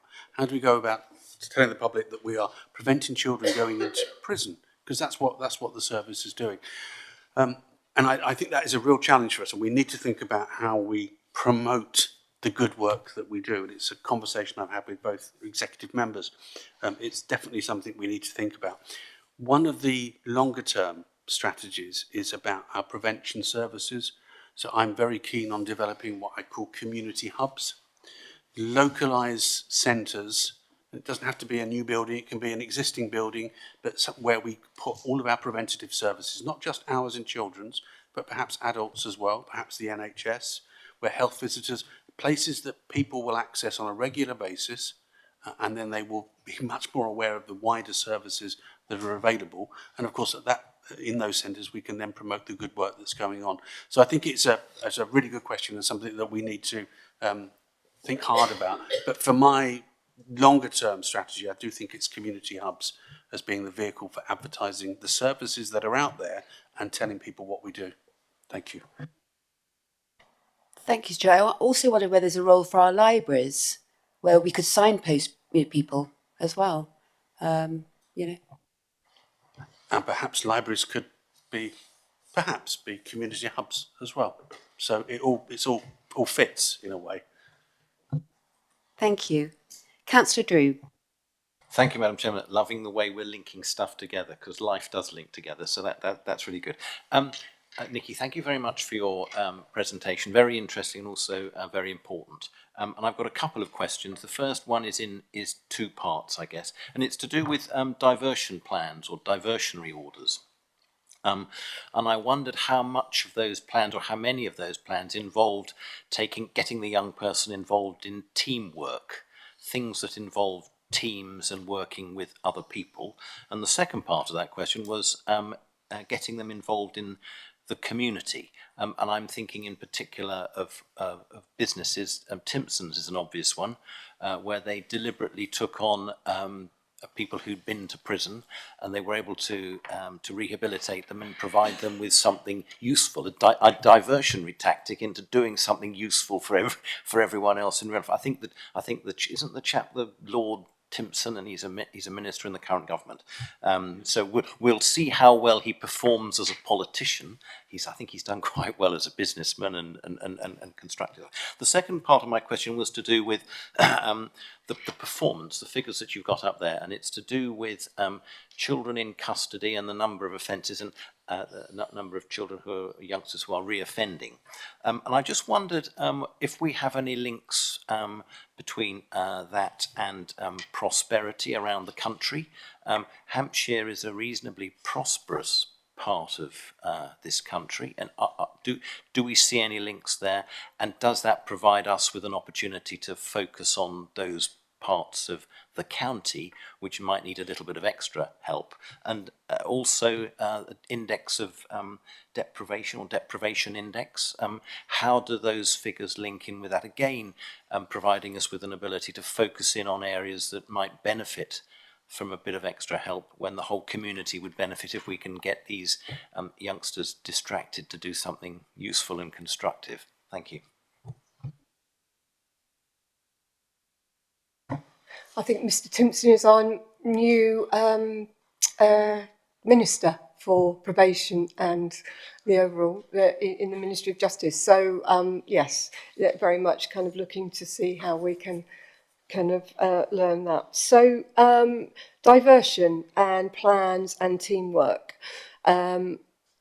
So just to start, so our diversionary programme, we deliver more activities within that than we would perhaps, a child who's subject to a court order. Although they are open to all. Teamwork is something that we would do around things like our summer school, and around, when we're getting children together to do things like arts and so on and so forth. And that's more rather than working as a team to, for example, to achieve something, but also working within a collaborative space with other children. One of our big successes actually is our football project, which we continue to deliver in the southeast of the service, done by our staff who absolutely are dedicated to that, and we run that on a fortnightly basis. We don't tend to do a lot of group work with children, which is kind of slightly different to teamwork. But, it's not as something that we would do in terms of regular, but actually if there is an opportunity, we would take that. But I think our football project is perhaps the best kind of example.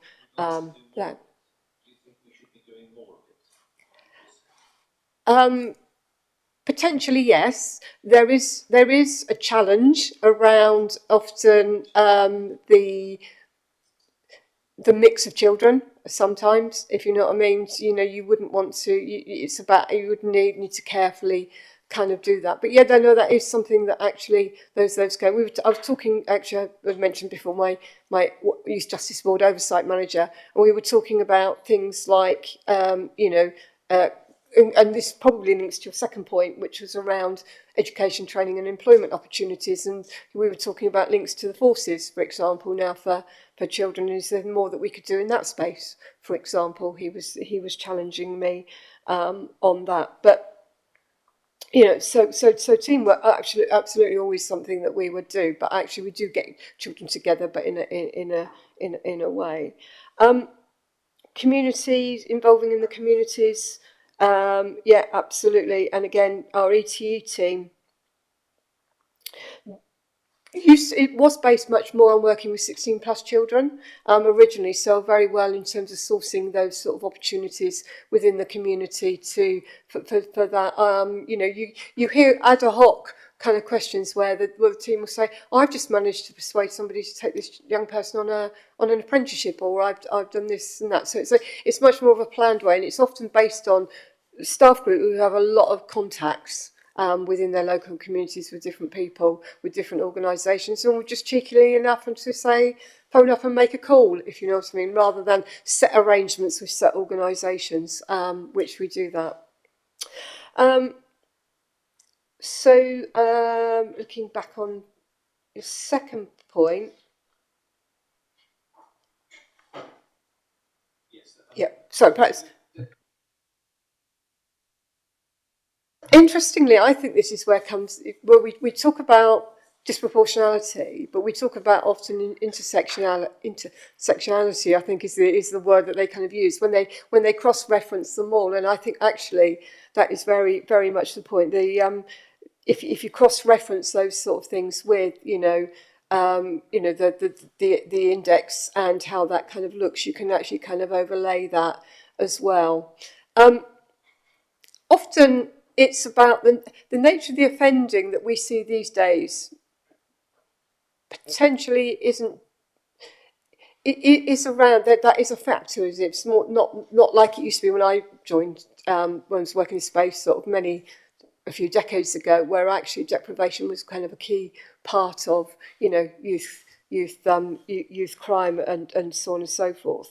But it's about how you overlay that, I think, into that. So and also if you look at the workload within my teams, that can vary over time, and often so you think whether there's I was looking at this morning in preparation for that, looking at sort of some of the more serious crime data, and actually one of the areas which we were very very much focused on a couple of years ago, there wasn't one child in that area who had been flagged up as a repeat offender. So it changes and switches in terms of where we do that, but we do flex according to the area.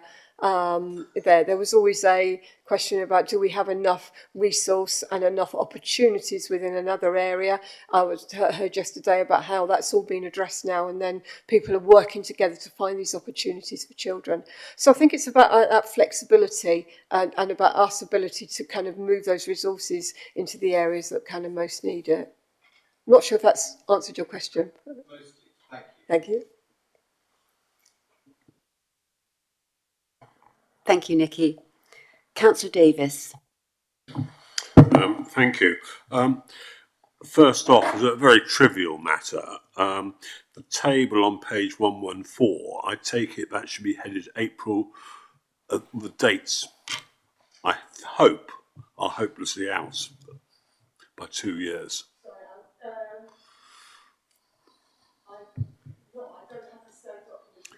Okay, well, the dates along the top run April 19 to March 20, April 20 to March 21, and April 21 to March 22. And I'm assuming that should read April 21 to 22, April 22 to 23, and April 23 to 24. At least I hope so. I think you are referring to the reoffending rates. So reoffending rates, you take a cohort of children in one period of time, you then track it over a period of time, so they do look older than you would actually think them to be.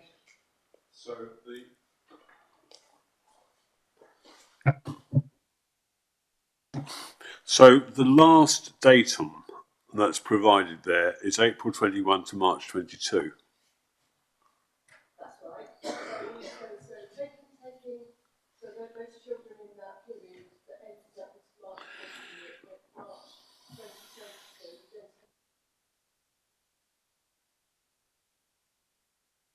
But there's always a delay as well in the report. So the information in the report that's before you today, this was written back in, this was the data that was available at the time in April this year. So we've gone 6 months there in addition to that. So they are correct.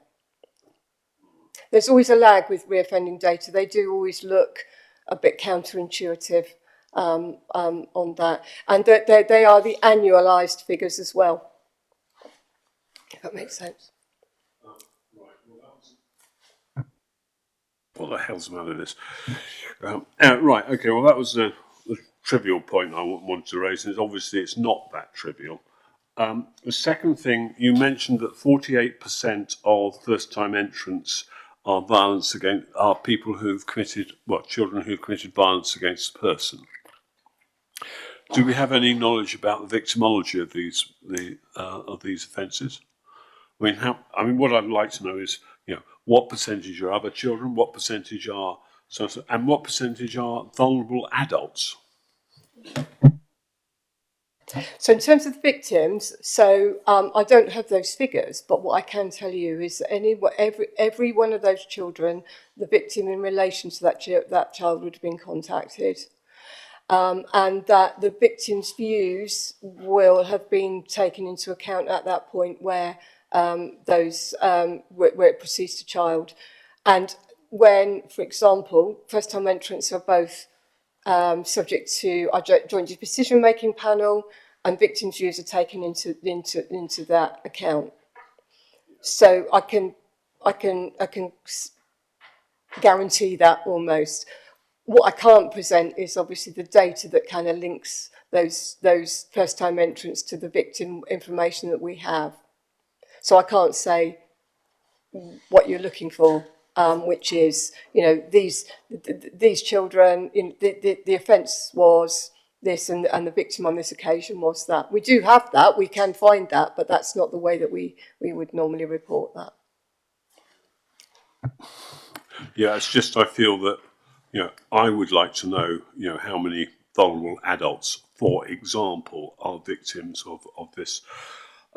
Next thing I want to do is if we turn to page 135 of the report, which essentially breaks down first-time entrants by sex, there seems to be a very, proportionately very low number of women or girls in that. And this seems to be a persistent feature of the criminal justice system, that girls actually are lower than boys in that. I'm not sure that really reflects underlying reality, whether it's a symptomatic feature of the CJS. No. The reality is that our children, our girls, for example, we are higher than the national average, hence us taking some action and activity on that. So the national average in youth justice has just gone up to, it's around about 16% of girls to boys in relation to the first time entrants. So we know that girls commit different kinds of offences to boys often. We know that girls, that once they do commit and have committed offences of violence, that those that they are the more the minority of that, and which will then reflect in the overall kind of statistics. So my view was that girls commit different kinds of offences. They don't portray the same behaviours. Girls are often seen differently within the system to boys. They're seen, boys you sometimes describe it in terms of behaviour, for example. Girls, is it more of a kind of a trigger response to a certain kind of events and so that do that. So we are, in order to try and address that, one of the things, and it actually also came up in our health needs analysis recently, to look at our interventions for girls and to see what we need to do differently with them. We do have a girls programme which has been running for some years, but that's all into review, and we're taking all that into account.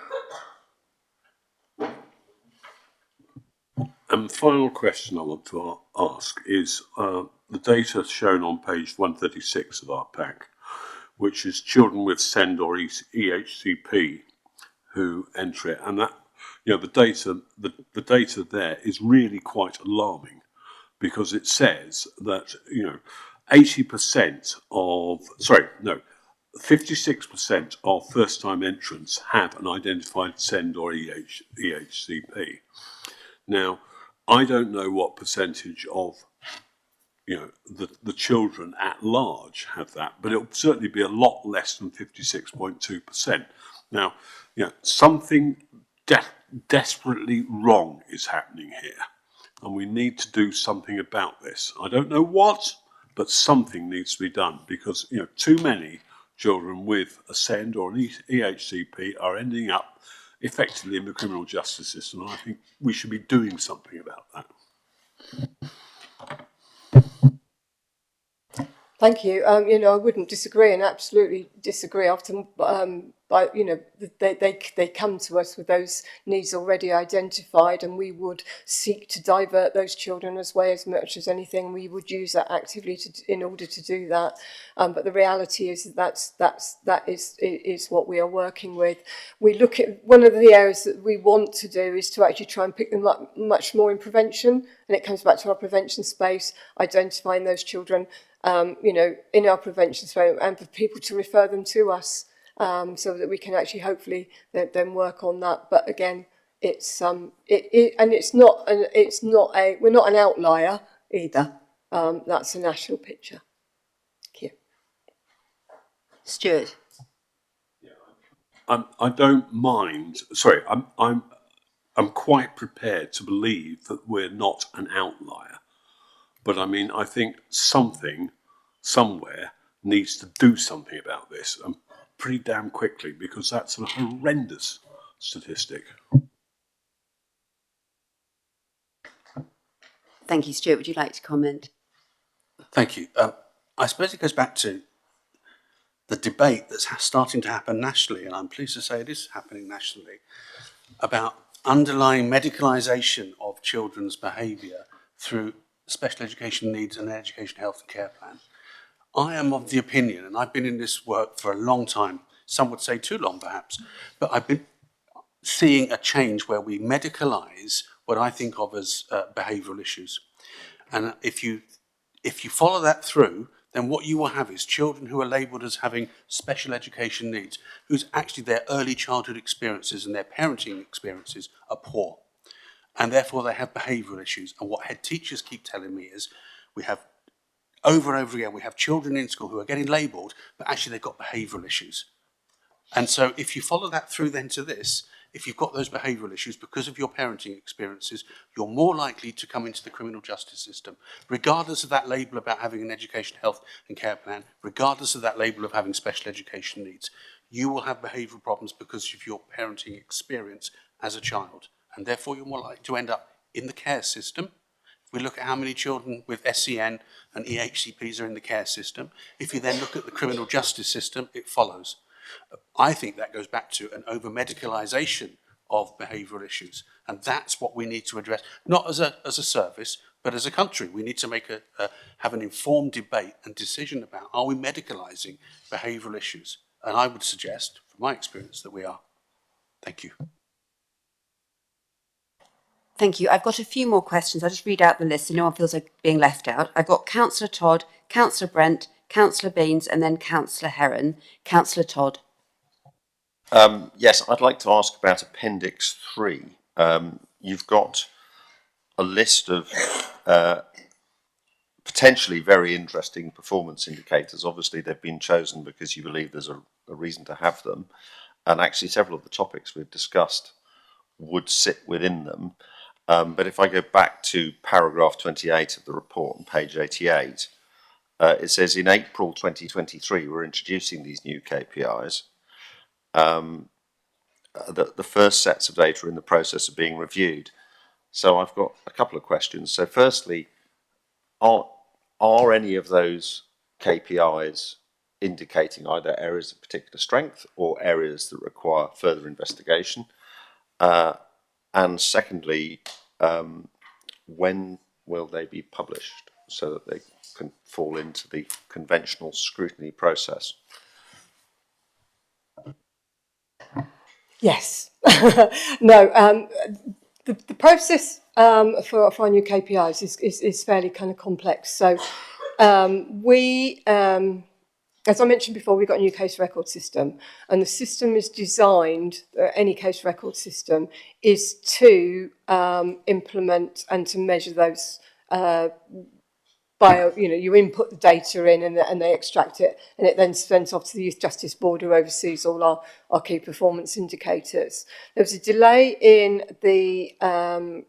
our current providers having that mechanism put place. So what we have done locally is that we have developed our own system, our own workaround, if you like, to be able to get that data together, which is working extremely well. And we're keeping with that until we go to our new provider next year. So what happens is that data is extracted by us. It then goes up to the Youth Justice Board, who are then kind of working on that. And then they're not at a position at this moment to publish that data. And that was even of the event yesterday. However, we do have sight of that, and there is some. So the sorts of things that we were talking about, as you know, is the accommodation before and afterwards, ETE kind of progress, and what they do is they're attempt to be outcome data, so they measure the situation before a child comes on or the beginning of the intervention, at the end, and by and large they are all going in a positive direction. We do know that, so that is good. When we will be in a position to share that, I think we share that question. And at the moment, it came down yesterday to say, please don't publish this yet. And I think it's to do with the reliability of the data that we are sharing rather than the outcome. So, as I say, it is the Youth Justice Board's oversight of that process where there is a problem. But we do have some early indicators which does suggest that there is nothing of concern. Or nothing. There is always things to work about, but there is no great, red flags which say that we need to do that. Thank you. I mean, the one where there's an interdependency and sort of partnership might be needed that we haven't touched on is accommodation, and particularly the transition out of the youth justice system. As people get older, what work is being done with housing providers and districts on the topic of providing a consistent sort of housing journey for people young people and then as they become adults? So accommodation is something that we measure, and Stuart will attest, I think, from the years of chairing our board, where this was a particular indicator that he was very much interested in. So although this is a new one, this is not something that we've not tracked before. Usually you get a negative kind of accommodation on a 17-year-old who are just asserting their wishes to go and live with friend so and so rather than in accommodation which we would like to approve. We've stopped working with children at 18, as you know, and at that point our duty, so up until that point the local authority has a duty to place to children. In the transition process, thinking about a particular example that we've got, we work with our care leavers, with Child's Been in Care. Our care leavers team are significantly involved in that process and actually supporting that there. But usually from our perspective, we don't have children who don't have accommodation. It's about whether we think that is suitable or not. So the local authority will kick in terms of housing departments post 18, and it's not something that we regularly get involved with. We do, however, support with the transition process to probation, who will be picking up that baton, if you like, if it needs it. Probation have a young adults team or a young adults kind of focus around 18 to 24-year-olds, which will then go into that service and they will pick that up.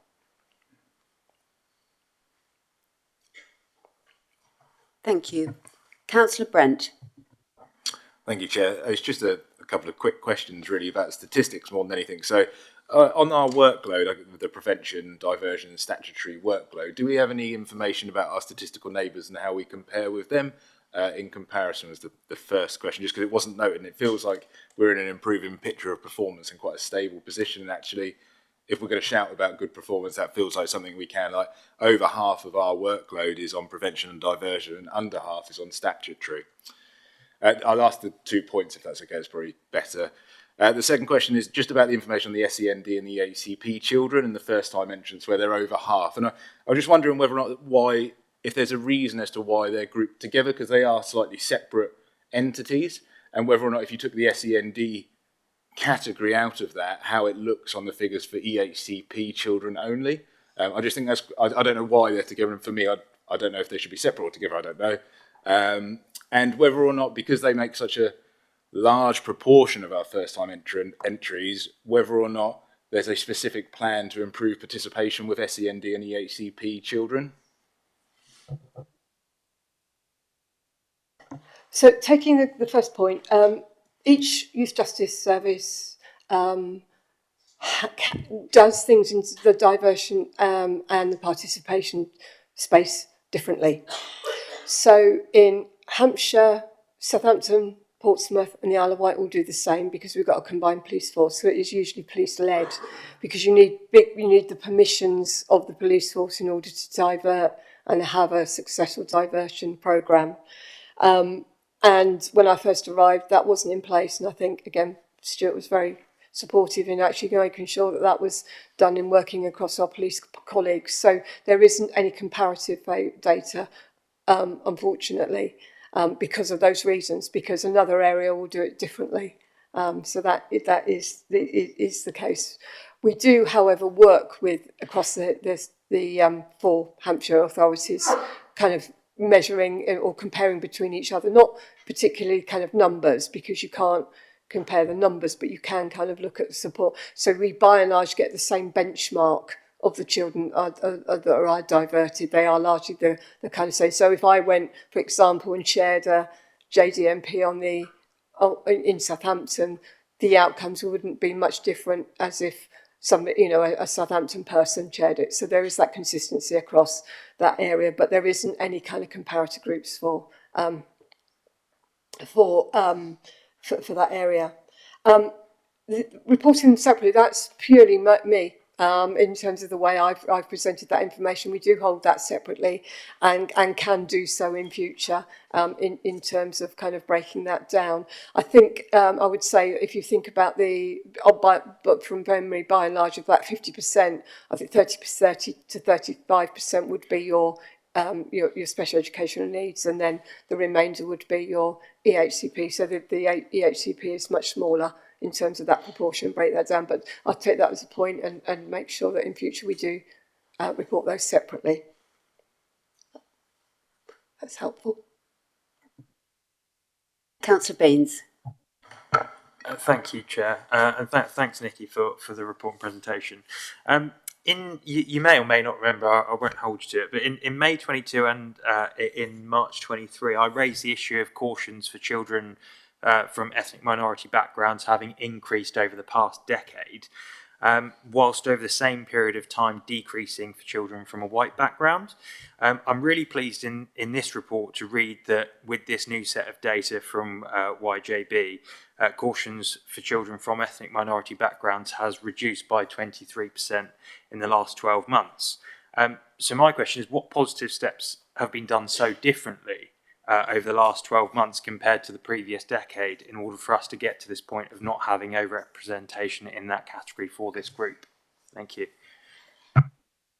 Yes, I do remember it, and I think we produced additional information last year, and it just coincided, I think, at the time when the data came out. So I do remember that very clearly. I think what's different is that this is considered to be everybody's responsibility now. So the police, our colleagues, are very much kind of language of disproportionality, and are very much kind of behind that. They do have a force lead, and that we do work closely with them. That we have, and recently there was a recommendation around the police having some of our data, of which, again, going back to what we were talking about, the data in relation to KPIs, there is some cautionary about sharing data kind of more widely than that. However, that is something that kind of we're exploring. So I think I would say that there is a commitment from our police colleagues and indeed from other agencies. The language of disproportionality has got into things. For example, we have our strategic missing exploited children who are experiencing exploitation meeting this week. Then again, the 4 local authorities, that again, the language of disproportionality in relation to also bringing into children with special educational needs who are being exploited is very much being much more discussed and being much more focus of everywhere that you go, which is really, I think, is where that sea change has happened. One of the things that board members are required to do from one of the KPIs that we spoke about earlier is to start overlaying that data and for them to producing their data with our data. So that is the next step, if you like, so that we actually have that shared understanding and very much that kind of toolkit of what that looks like. But it's definitely a commitment that's growing around looking at the disproportionality that is around not just of children from other minority groups, but also from children with special educational needs, as we talked about, girls, as we've already talked about, and other groups with protected characteristics.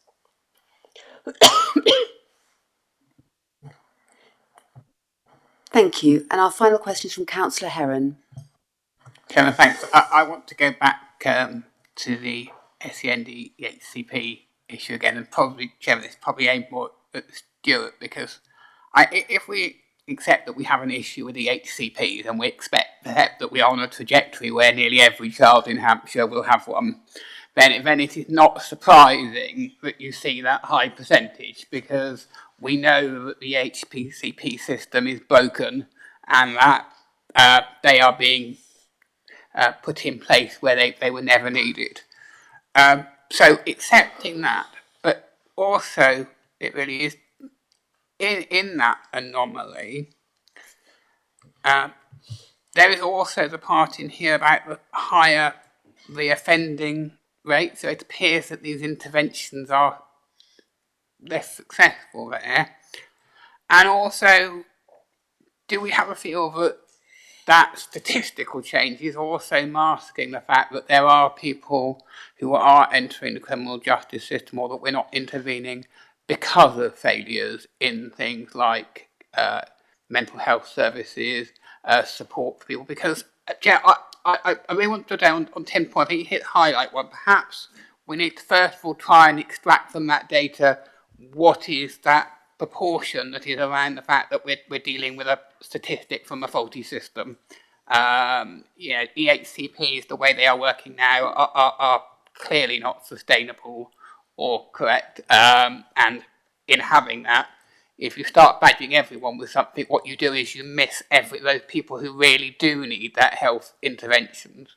But equally, I'm worried that in this, that we then miss other failings around supporting some of our most vulnerable people, because I certainly am aware of people resident of my division who ended up in the criminal justice system who, to be honest, had it not been for systematic failures, should never have been there. And in the end, it was only through the robustness of that system and a really good judge that it ended up being put back on track.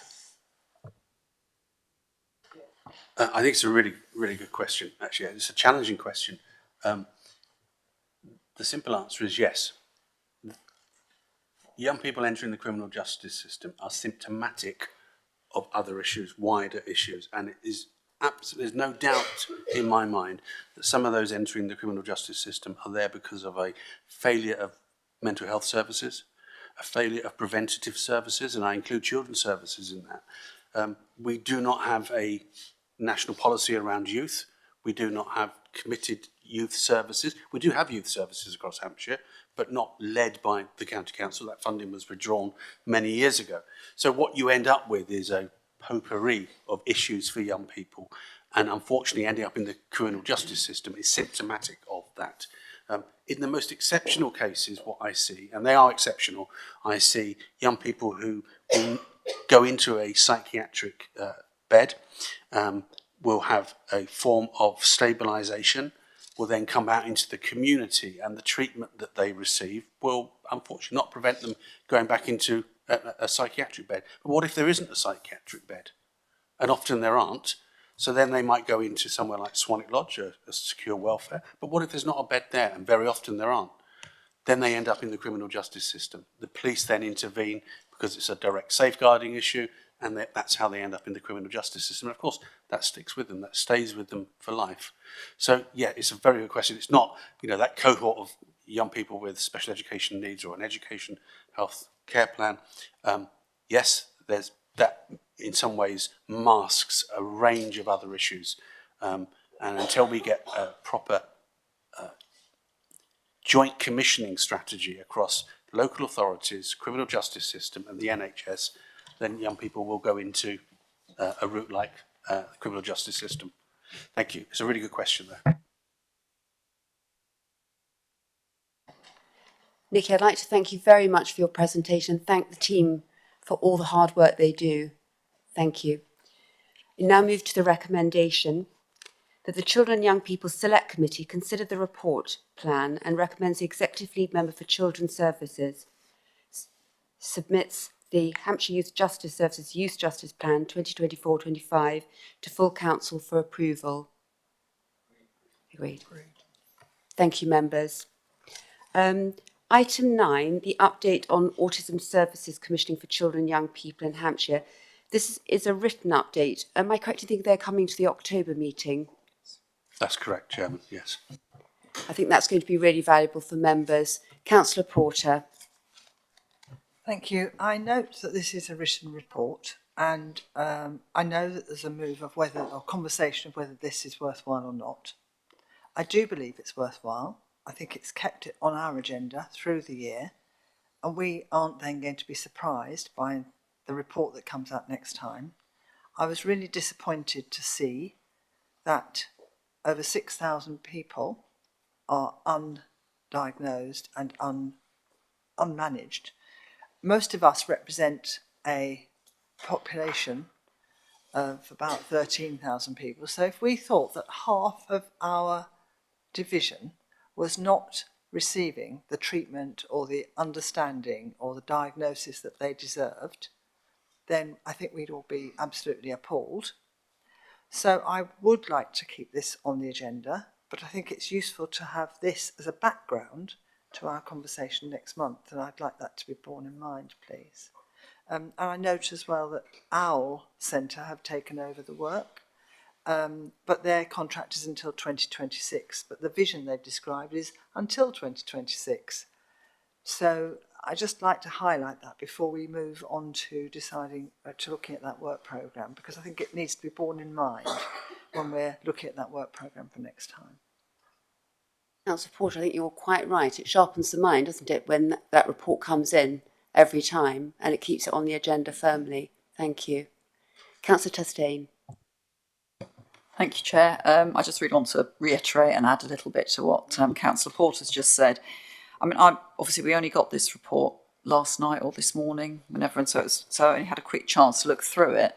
And reading through it, to my recollection, it seemed to be saying pretty much the same thing it said in the previous report. So likewise, I think it's very important we keep it on because we're not seeing progress. I'd also like to request that the people that are putting the report together show us some comparative data so we can actually see whether there is progress or not, because obviously then we can make a better scrutiny of the item. And as I say, it's very important that we look to see progress because that's what we're all about here. Thank you. Thank you. And I'm aware that the report is always sent in very late.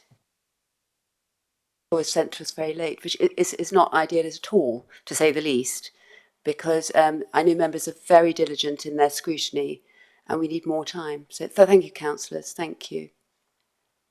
Yes. Gemma. Thank you.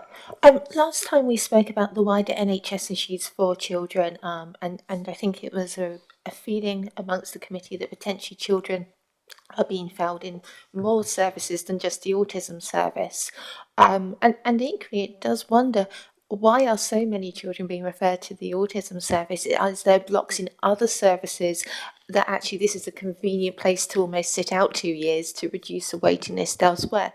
That there are much more wider questions to be asked.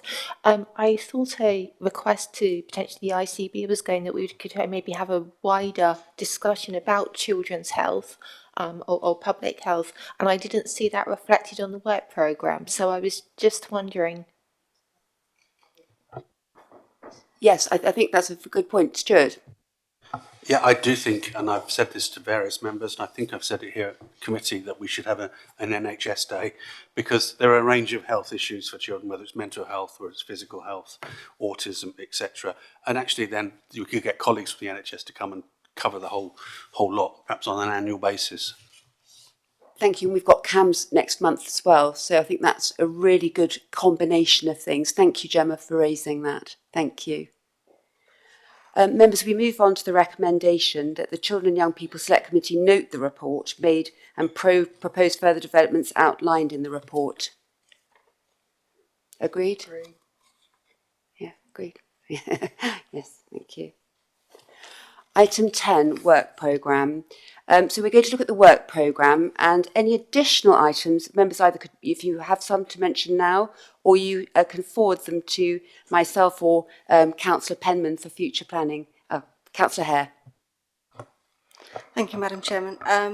In light of the Holiday Activity Fund coming to an end, is it possible to have the Household Support Fund on our programme, please? Thank you, Councillor Hare. Thank you. Councillor Todd. Yes, the Youth Justice Board is saying that they're going to publish these new 10 KPIs in spring 2025. Now, whether that happens or not, who knows? But I think when they do come out, it might be useful to understand what they're telling us and if there are any actions to be taken. Thank you, Councillors. One of the things I also mentioned is I think it's really important we keep a very close eye on school attendance. It's really a worrying trend, and this is something I discussed with Stuart and Natalie. The problem we have is the lagged data but I think it's something we've really got to keep forefront in our minds, given the implication it has for all of our young people. Thank you. Councillor Tustain, then Councillor Porter. Thank you. Thank you, Chair. Just in light of officially say, can we get a ICB and wellness or health day on the work plan? And the other thing is actually considering school attendance. What about NEAT, which I believe is an increasing problem, which I think probably falls under us. Councillor Porter. Thank you. In view of the fact that County Council is looking at school meal provision generally, we're already agreeing to look at children's free school meal provision. I don't want to downplay that, but I would also like us to be looking at future school meals.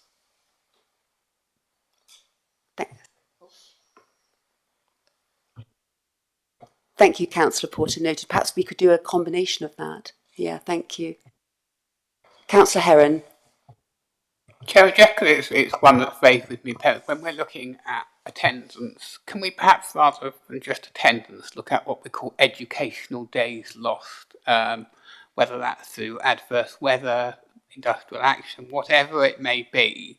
One of the things, and I'm afraid I'll say it here, I get on the doorstep about attendance, it's fading now, was if it's so important, why did we have all the strike days? And, I'm taking a holiday, it's so important that I don't get a family holiday, which I think is educational, and I just think we may as well confront what parents are saying on the doorstep in the reports, and I think actually it'd be really useful to highlight in that report on educational days lost for whatever reasons.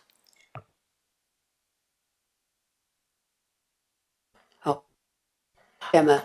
And just in like I found out about the school meals consultation in schools, I think it'd be very useful for the committee to understand consultations and cost savings that are going on potentially across the council that will impact schools. So we've got the school crossings, for example. That's about the safety and welfare of children getting to school in the first place.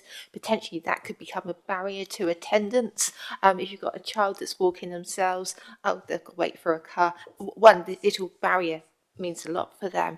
So actually it'd be really useful to understand from the wider council the things that will be impacting our schools and young children over the next 24 months if we look at the duration of those savings plans.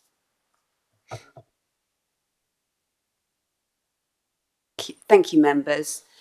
Recommendation is that the Children and Young People Select Committee discuss and agree the potential items for the work programme and that can be prioritised and allocated by the Chairman of the Children and Young People Select Committee in consultation with the Director of Children's Services. Thank you. Thank you all very much, members, for attending today, and thank you for your diligence and your scrutiny. It's very thank you.